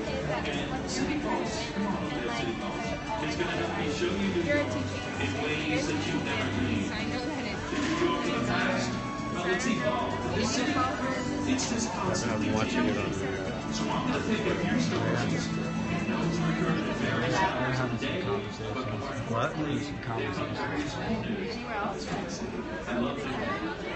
And I can see the, I told you, yeah, see, no, you need to talk to her about anyone. These are really cool. Here's the thing. You're going to plug it up. All we know about this technology is gesture recognition. You've seen that with games and so on. For example, you see this building right down there? I don't like it sitting in the middle of my water. So what I'm going to do is I'm just going to grab this thing and I'm just going to get it out of the way. Yeah, that's good. Who's sitting right over there? That's a lot better. Okay. But I can see, I've got people that like land. I can already tell it out there. Some of you say, oh, okay, here, I'll grab it again. Let's get this, and we'll just kind of move it back over. I know that makes some of you feel a little bit happy. I think you gotta do that. But it's kind of neat for you guys to do that. But here's the thing. Let's talk about a little bit to make sure you understand what New York City is. I want you to realize 5 things. New York City, Manhattan, out the window to your left, Brooklyn. Surrounding Brooklyn, Borough of Queens. You know Queens, if you came in here by Kennedy Airport or LaGuardia, that's Queens. So uptown, cross over a river, and you're going to be a place called the Bronx. And that's the only piece of New York City That really I is don't not think so. It's actually past Queens. Disappeared too I fast. should back up just a minute. Brooklyn and Queens, they're an island structure. They're part of Long Island. Long Island is four components. Kings County, Queens County, Nassau County, and Suffolk County. So those four pieces make up Long Island. Long Island's not just two pieces. The two parts this way are part of New York City. The other two parts of it are part of New York City. So you have four pieces. The fifth piece, right out this window, all the way on the far side, you can see a little bit of glistening over there when the sun's hitting the window. That's a place called Staten Island. Staten Island is actually more than twice the size of Manhattan. Maybe I should tell you this. You're visiting the smallest piece of New York City. Yeah. I know, I can see you go. The smallest piece. Queens is the biggest. Brooklyn next. Staten Island is the third biggest piece. The Bronx, even bigger than Manhattan. And here's what happens. Today is Friday, and you're kind of lucky that it's kind of Friday, because if this were like Monday through Thursday, you'd have lots of people from Brooklyn, lots of people from Queens, lots of people from the Bronx, from Connecticut, from New Jersey, from Staten Island, coming over to New York. And a lot more tourists here. So normally Manhattan Island about 1.8 million people. During a business day, just short of 4 million people on the smallest piece of New York City. I can see some of you thinking, I'm going home, because I'm one of those ones that's visiting there. But it's kind of a crazy, crazy place. Great place to go. Out the window, like I mentioned, that's New Jersey, not far from New York. It's New Jersey. I live in Jersey City. A lot of people that live there really work here. So it's an integral part. It's part of what's called the Greater Metropolitan Area, New York area. So phenomenal things going on. But let's take a look at something else. This is us. Right here, on World Trade Center, in mid-idea, we're about as far downtown as you can get. Each of these little black circles represents kind of a point of interest that I can tell you about. And let's take here's great. If you haven't had a chance to do this, I really encourage you to try to get a ticket to go out and visit right here, Ellis Island. Have you got a chance to visit Ellis Island? Is that cool? Ellis Island. All of you know, Ellis Island Immigration Clearing Center. It was in service from about 1890 to 1950. During that period of time, anyone who wanted to come to the United States, most everyone who wanted to come to the United States was cleared. I don't say everyone, I can't say that, because if you had some money, you didn't necessarily go to Ellis Island. It's kind of like today, if you got a little cash, you don't have to go to places that all the rest of the people. But here's the thing. The part that I love best about Ellis Island is that when you get there, there's an audio tour that's part of your fee. You already paid for the hour. The audio tour will walk you around on the main floor, and it goes into these little sections. And each of those little sections, there's information about why people came here, what was right, and something, all that stuff. But the last portion of the audio tour is, in my mind, the very, very best. At the end of this little narrative that goes on, they will direct you over to an area, and then you say, this is the luggage depository. This is where people would have deposited their luggage before continuing with their admission process. And then you say, look over to your right, and there's a set of stairs. And they'll tell you, walk over there and start climbing up the steps. I did that. I walked over there, I started climbing up the steps, and then I listened to that audio tour a little more intently, because what they said scared me. They said the doctor would have been up on the top, looking down. The beginning of your physical examination started on the walk up the steps. I was dragging a little bit. Until I heard that on the audio tour, my steps changed very significantly. And I said, let me go a little more briskly up this step. But here's the thing, they walk you through every one of the components and stations as if you were an immigrant coming to the United States. If you want an idea of what they went through in the processing, go to Ellis Island, be sure to take the audio tour. It doesn't cost you anything more. All you have have to do is get inside there, walk over to the right-hand side, there's a little checkout place, you check out the audio tour, and you're off and running. Phenomenal tour, and it's all part of your Ellis Island Libby Island visit. So you get the ticket, it's going to take you to Ellis Island and to Libby Island. You get both of those for the same price. Only caution. Make sure, if you're going to go out there and haven't done this, go to the official website. That is statuecruises.com. That one will get you the least price for the tickets. If you go to some of the other ones that may pop up, you may be paying $4 to $5 more per ticket. Alright, so think about that. There's only way to get one way to get out there, and that's the white ferry boat that runs from down here or from Jersey. Alright, Libby, if you go to Libby Island, Ellis Island Ferry, only way to get out there, only one official website, statuecruises.com. So think about doing that. But let's go on to something else. This is the wealth of knowledge that City Hall has. And I can kind of tap into it at any point in time. But here's the thing. I believe we're about 1,400 feet right now. You're in here. It's still time. By the time you get down here, get outside and start to take a look at maybe some of our parks. Because New York City is not, there's a lot more to New York City than what you see out these windows. You see concrete buildings, but as they started putting these together, what did they do? They wanted to preserve green spaces. On top of buildings, you see rooftop gardens. You walk down the streets, you're going to find botanical gardens, and if you peruse around most of New York, you're going to find some of the most phenomenal parks probably anywhere around. So those parks, if you will, to get back in here, they did that, right? Those parks that are around, these are some of the ones that you can go to. And these are some really kind of neat places. I like two, and one of them is in transition right now. And that one is up on 42nd Street, and that's Bryant Park. At this time of the year, they're setting it up with a winter theme. Right? It's kind of crazy. This green area you see right here, forget it. It's not green. It's an ice skating rink.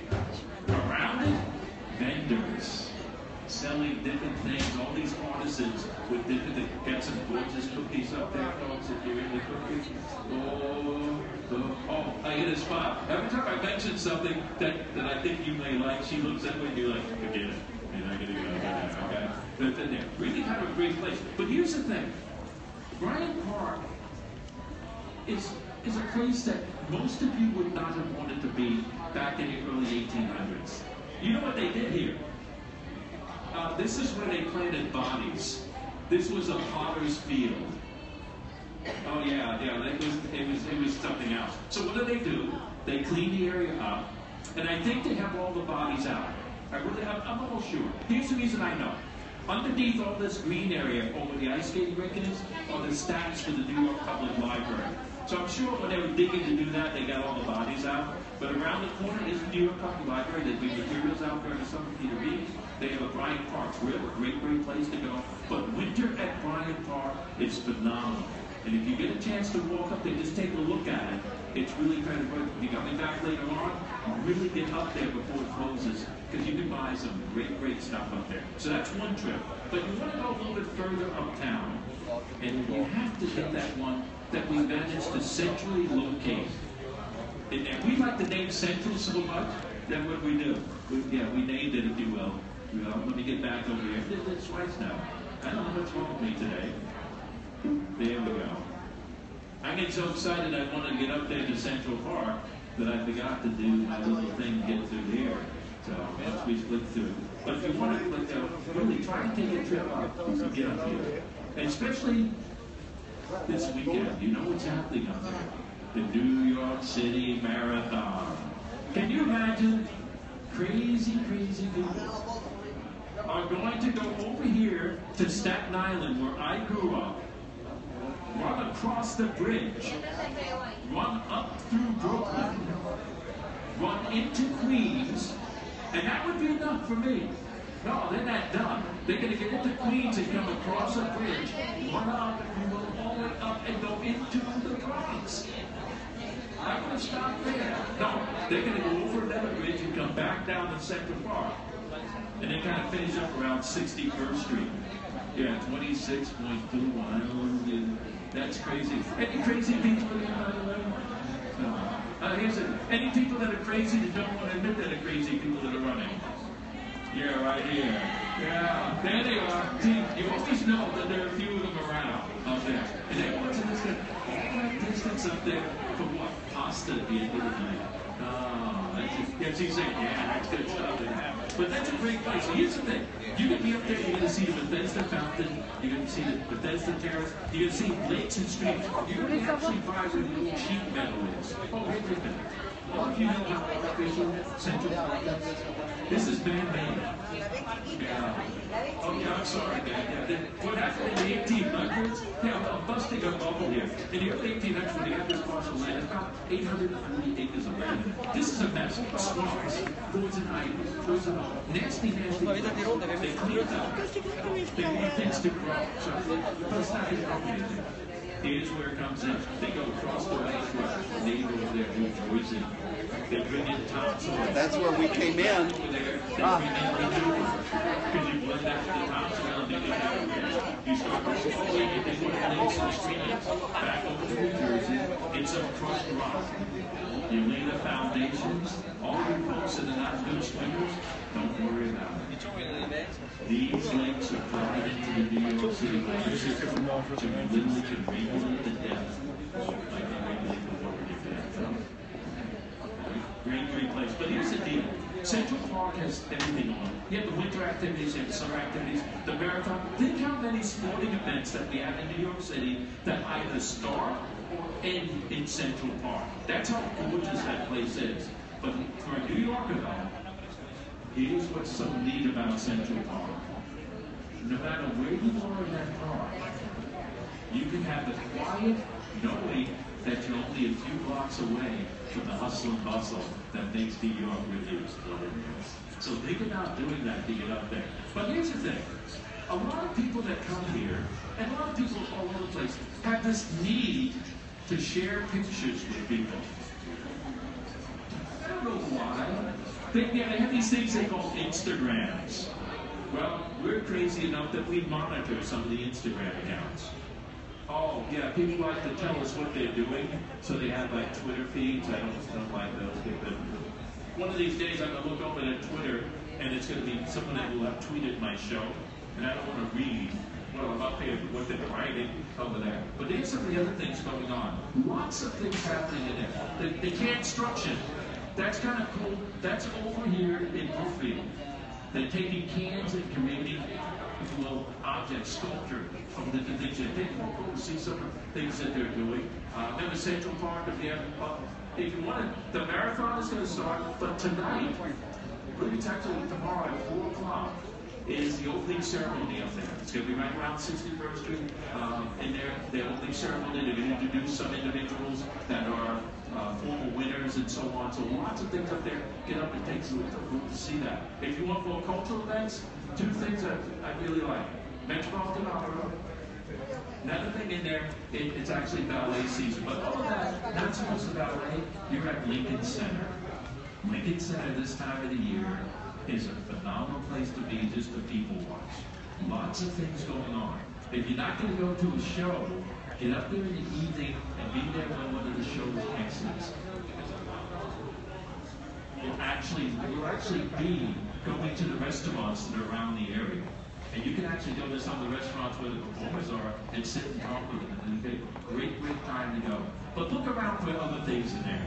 This is what makes New York really what it is. Look for these people. These are the people that you're going to see. Over 8.5 million diverse people making their lives in this great, great city. And what is it about them? They bring passion. They bring energy to this city. And they make this a city that never sleeps. All of you folks that have not come here, don't worry. By being here with me today, I got powers. You're a New Yorker. Doesn't matter where you're from. So what I can do is continue to explore. Talk to other fellow New Yorkers you see around. We're really pretty nice. And I hope that you're inspired to want to learn even more. So once again, I'm Fontaine. If you have any questions, come on up and ask. If not, thanks for putting up with me. Enjoy the rest of your day. Thank you. Thank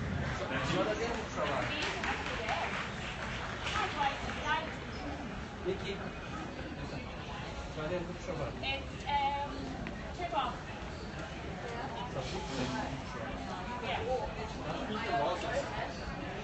Sonst war's sogar.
It's a big place.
Letztendlich von Summe.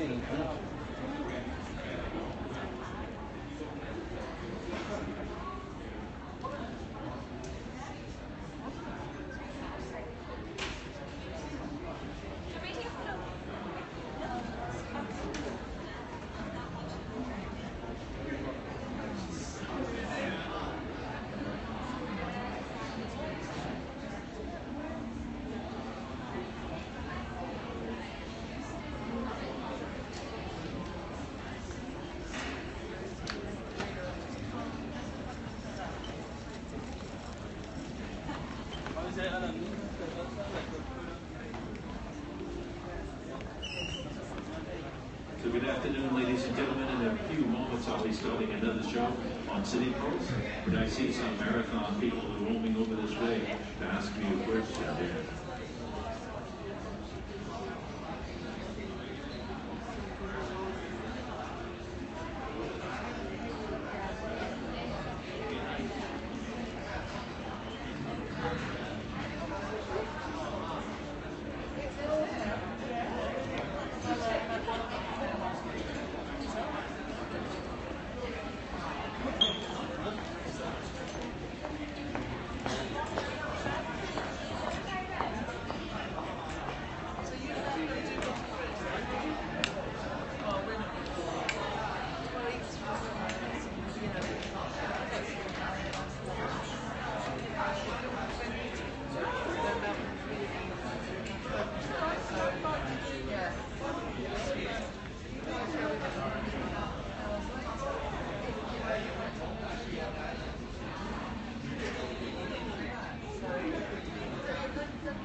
好，我们在这儿看吧，这儿看一下啊。大家看这个角度，对面还有一条河，对不对？对。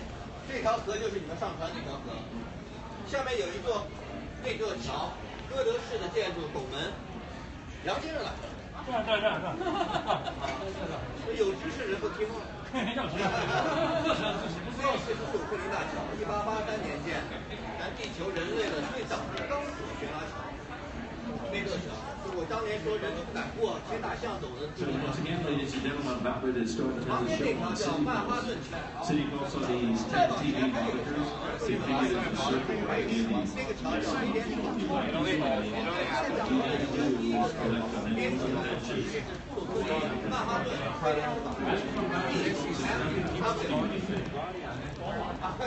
硬核的宝马的三个词了啊！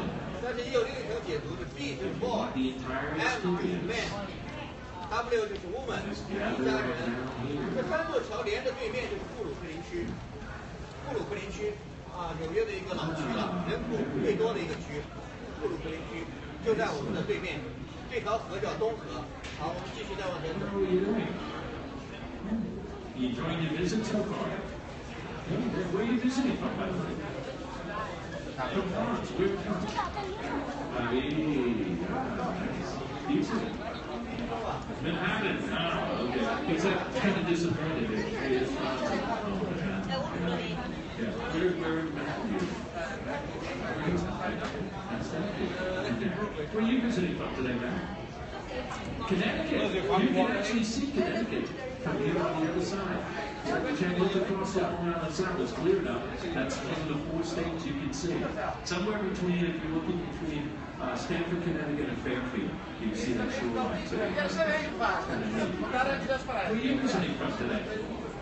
Japan. Where? Tokyo. Nice to have you. Excellent. So my name is Fontaine, by the way. I am what's classified as a tour ambassador. I love saying that. It just means I get to come up here and look at this. Isn't this a terrible view? Isn't it? Yeah. For example, right over the way, that's New Jersey. Yeah, look at that. Oh, wait a minute. All the way in the distance, that last mountain range you see, that's Pennsylvania. Yeah. On the other side, you're going to see across the one outside. And the best way to do that is get to that ring. There's a ring up there, there'll be a head on the floor. Kind of stand about this angle. And what you'll do is you'll see over Queens, over the water, and then you'll see a little strip of land in the distance out there, and that's Connecticut. So you have New York, New Jersey, Pennsylvania, and Connecticut up here. This is a great day. It's gorgeous. And there you can see the runway at Kennedy Airport very, very clearly out there. Looks like a brown sand strip. That is actually the runway of Kennedy Airport. Newark Airport is easy to see as well. That's just across the way with that bridge. You can see the bridge over there. Where it ends is basically right at the east-west runway of Newark Airport. All right. So it's kind of great good day. Lots of great visibility. Even the rain's out there, but it's still very, very clear. But my job is to tell you things about New York City. And I've got this little toy that they let me play with. And it is a toy. It really is. Works on a thing called gesture recognition. It allows me to manipulate and do things. I'll show you what it'll do. It's referred to as City Pulse.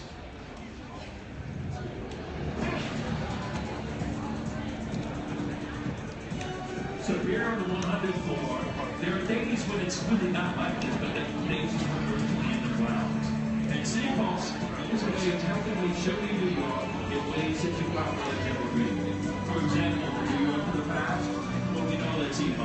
The city, this is constantly changing.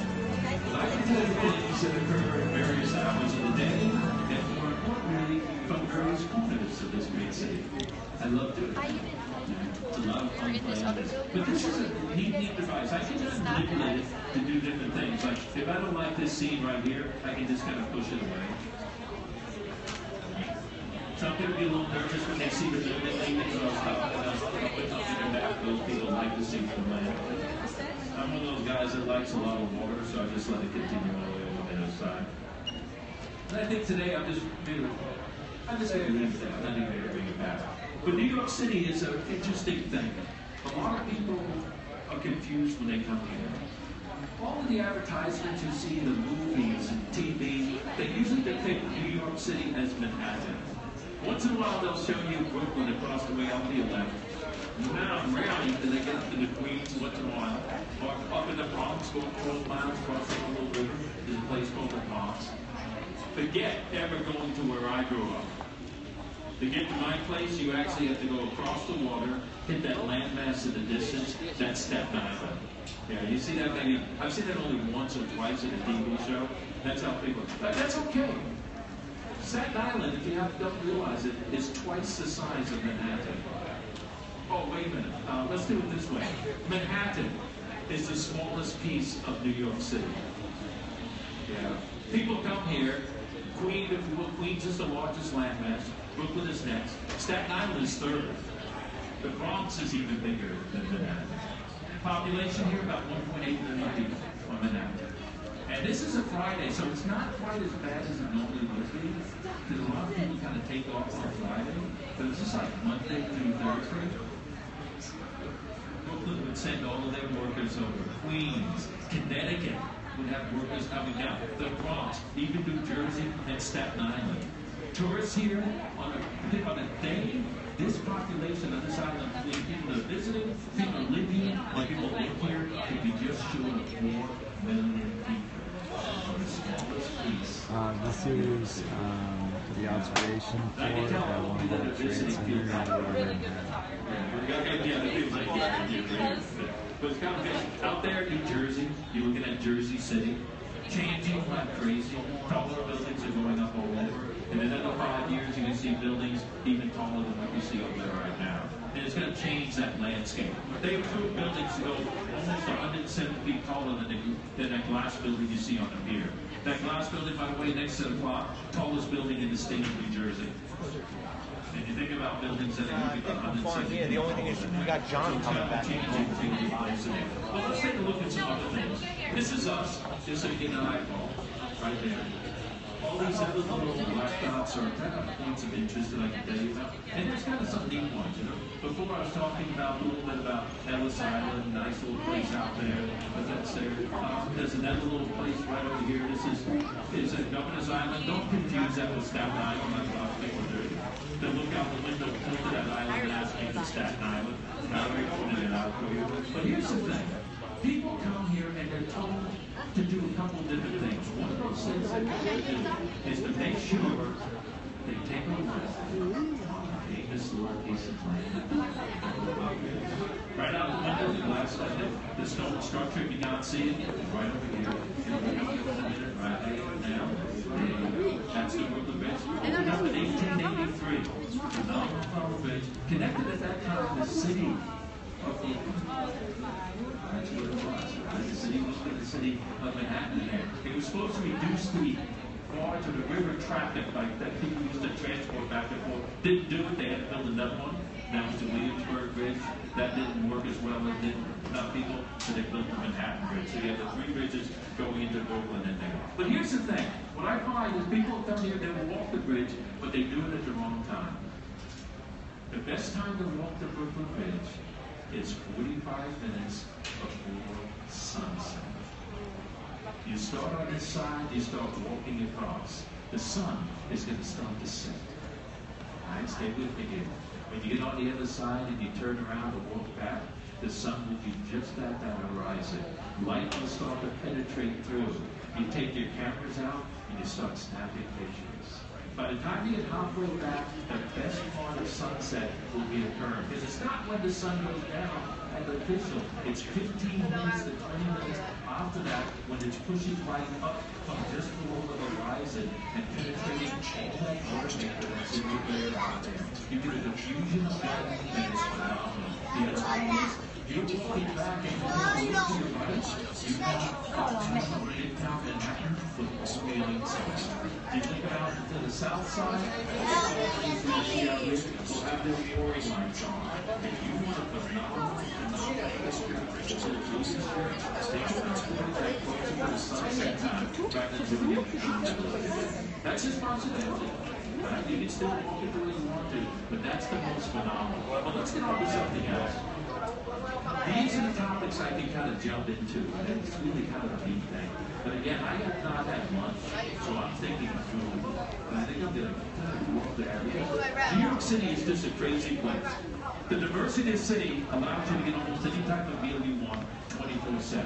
Think about this. You have a law park. You probably saw someone down below as you were coming up. Walk over here near Chicago Park. You're going to find food trucks. But trust me, you can find endless ways to get that taste buds and tantalize. So in the morning, nothing says New York more like anything.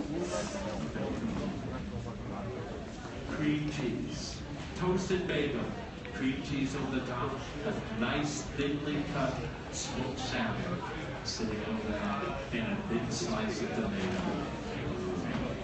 Are you okay, man? See, you get that they're like, oh, wait, can you get a sweet tooth? Maybe you want cheesecake. Yeah, that's pretty good as well. Any time of the day you can do that. But here's the thing. You want to get into a discussion with people? There's only one topic on here that'll get you into a lengthy discussion about who has the very best, and that is pizza. New Yorkers are crazy about pizza. I really are.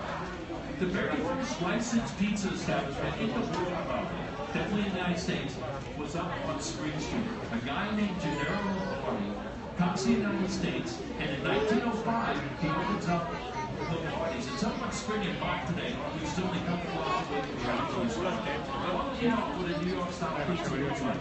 It's thin, it looks like this.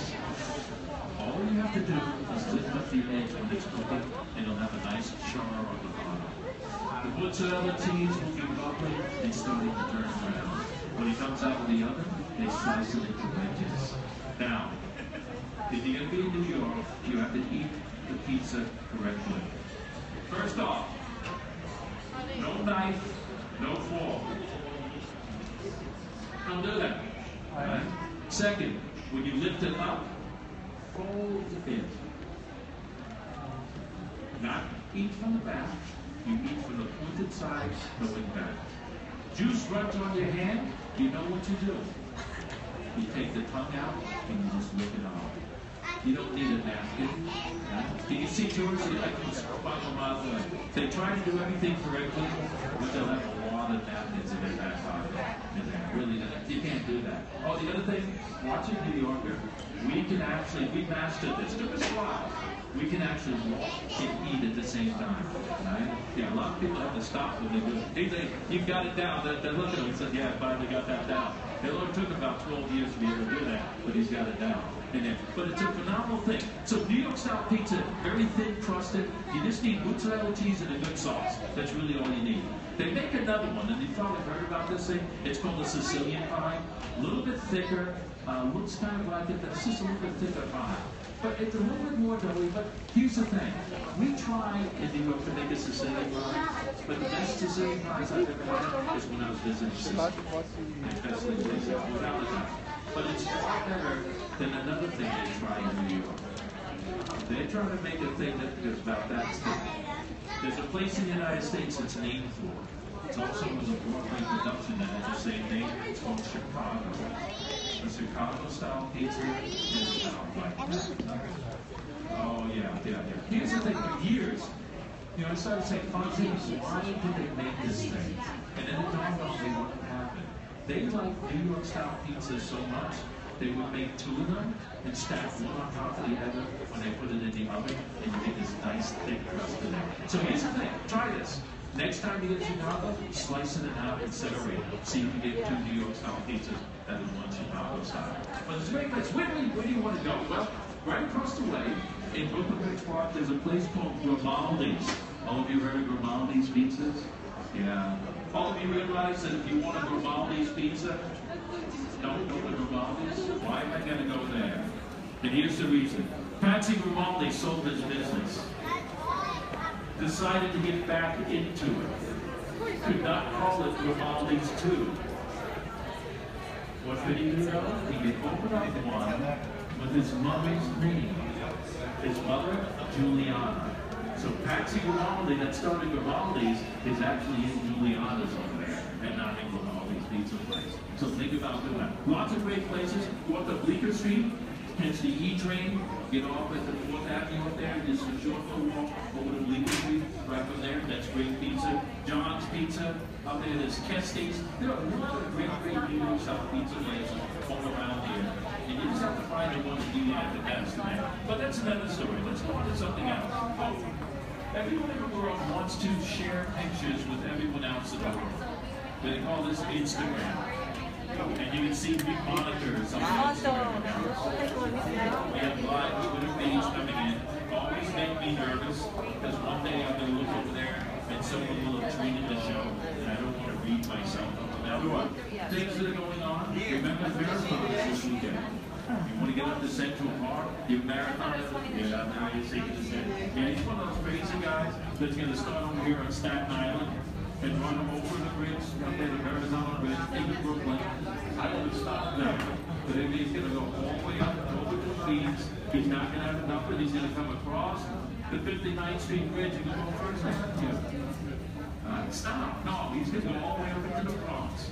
Turn around, come back down Fifth Avenue, south, and then finally stop around 1632 somewhere in that area, just this side of a little restaurant over there. Yeah. You figure that out, man. No, he doesn't. But the marathon's going on. They also have a big ceremony. Think about going to that. They're going to be getting some individuals that are formal winners. And they're going to be talking up there as well. Great time, great to see all the people that are going to be engaged in a lot of people in the other. So if you think about that, maybe you go there.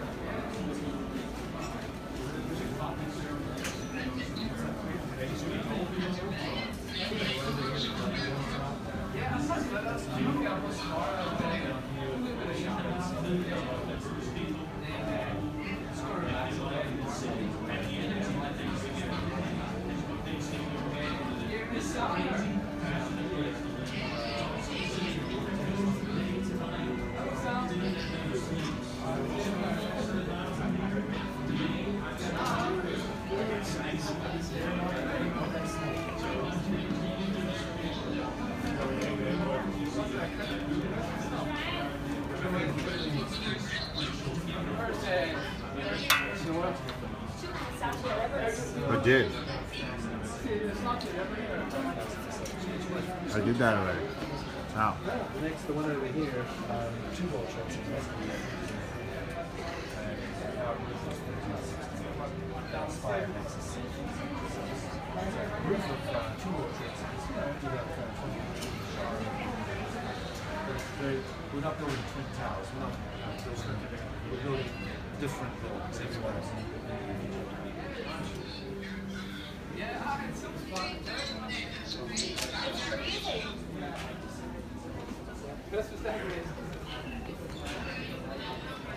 All class. See you later. Bye. Bye. Bye. Where did everybody go?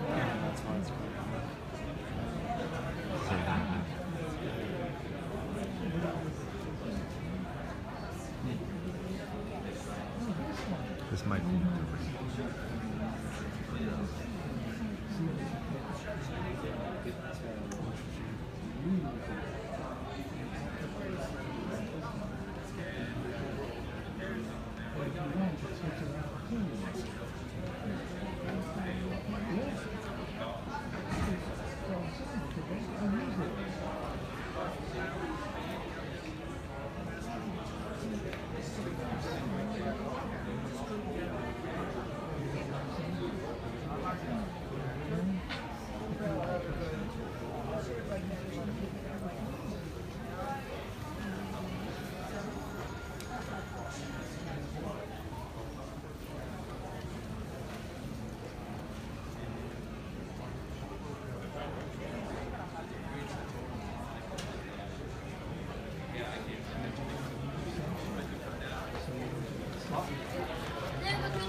Yeah,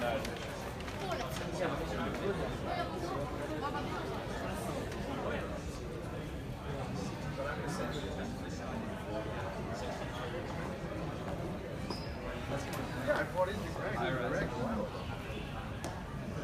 Yeah, I gave him $60.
I'm up here. This is so incredible.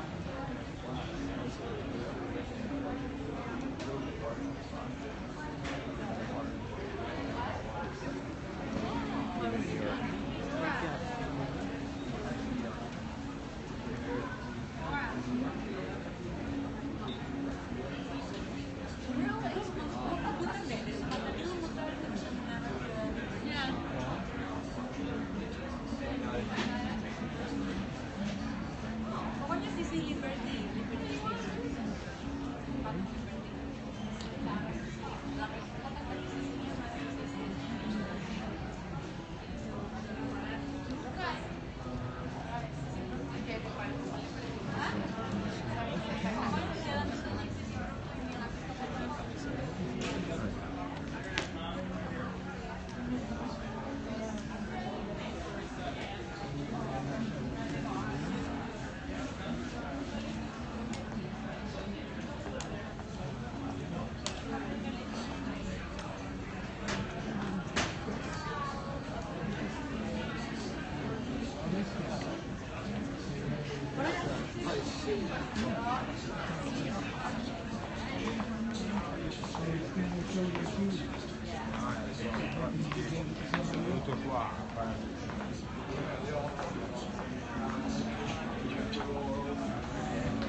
Welcome. My name is John. I'm standing inside this ring of TV monitors.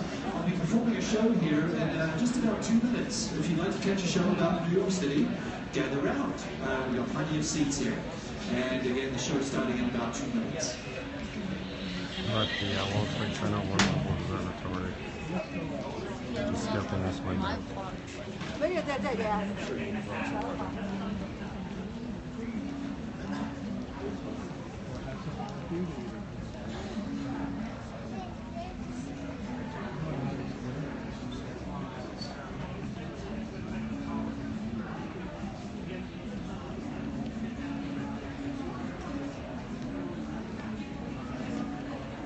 Again, good afternoon, everybody. My name is John. I'm one of the tour ambassadors here, and you'll recognize us by these outfits. We're walking the floor and we're here to answer your questions. So please don't feel afraid to approach us. We're not trying to sell you anything, all right? We're a resource for you. Now, we also perform shows for you. And here's a show about New York City on a piece of technology you haven't encountered before. We call this City Pops.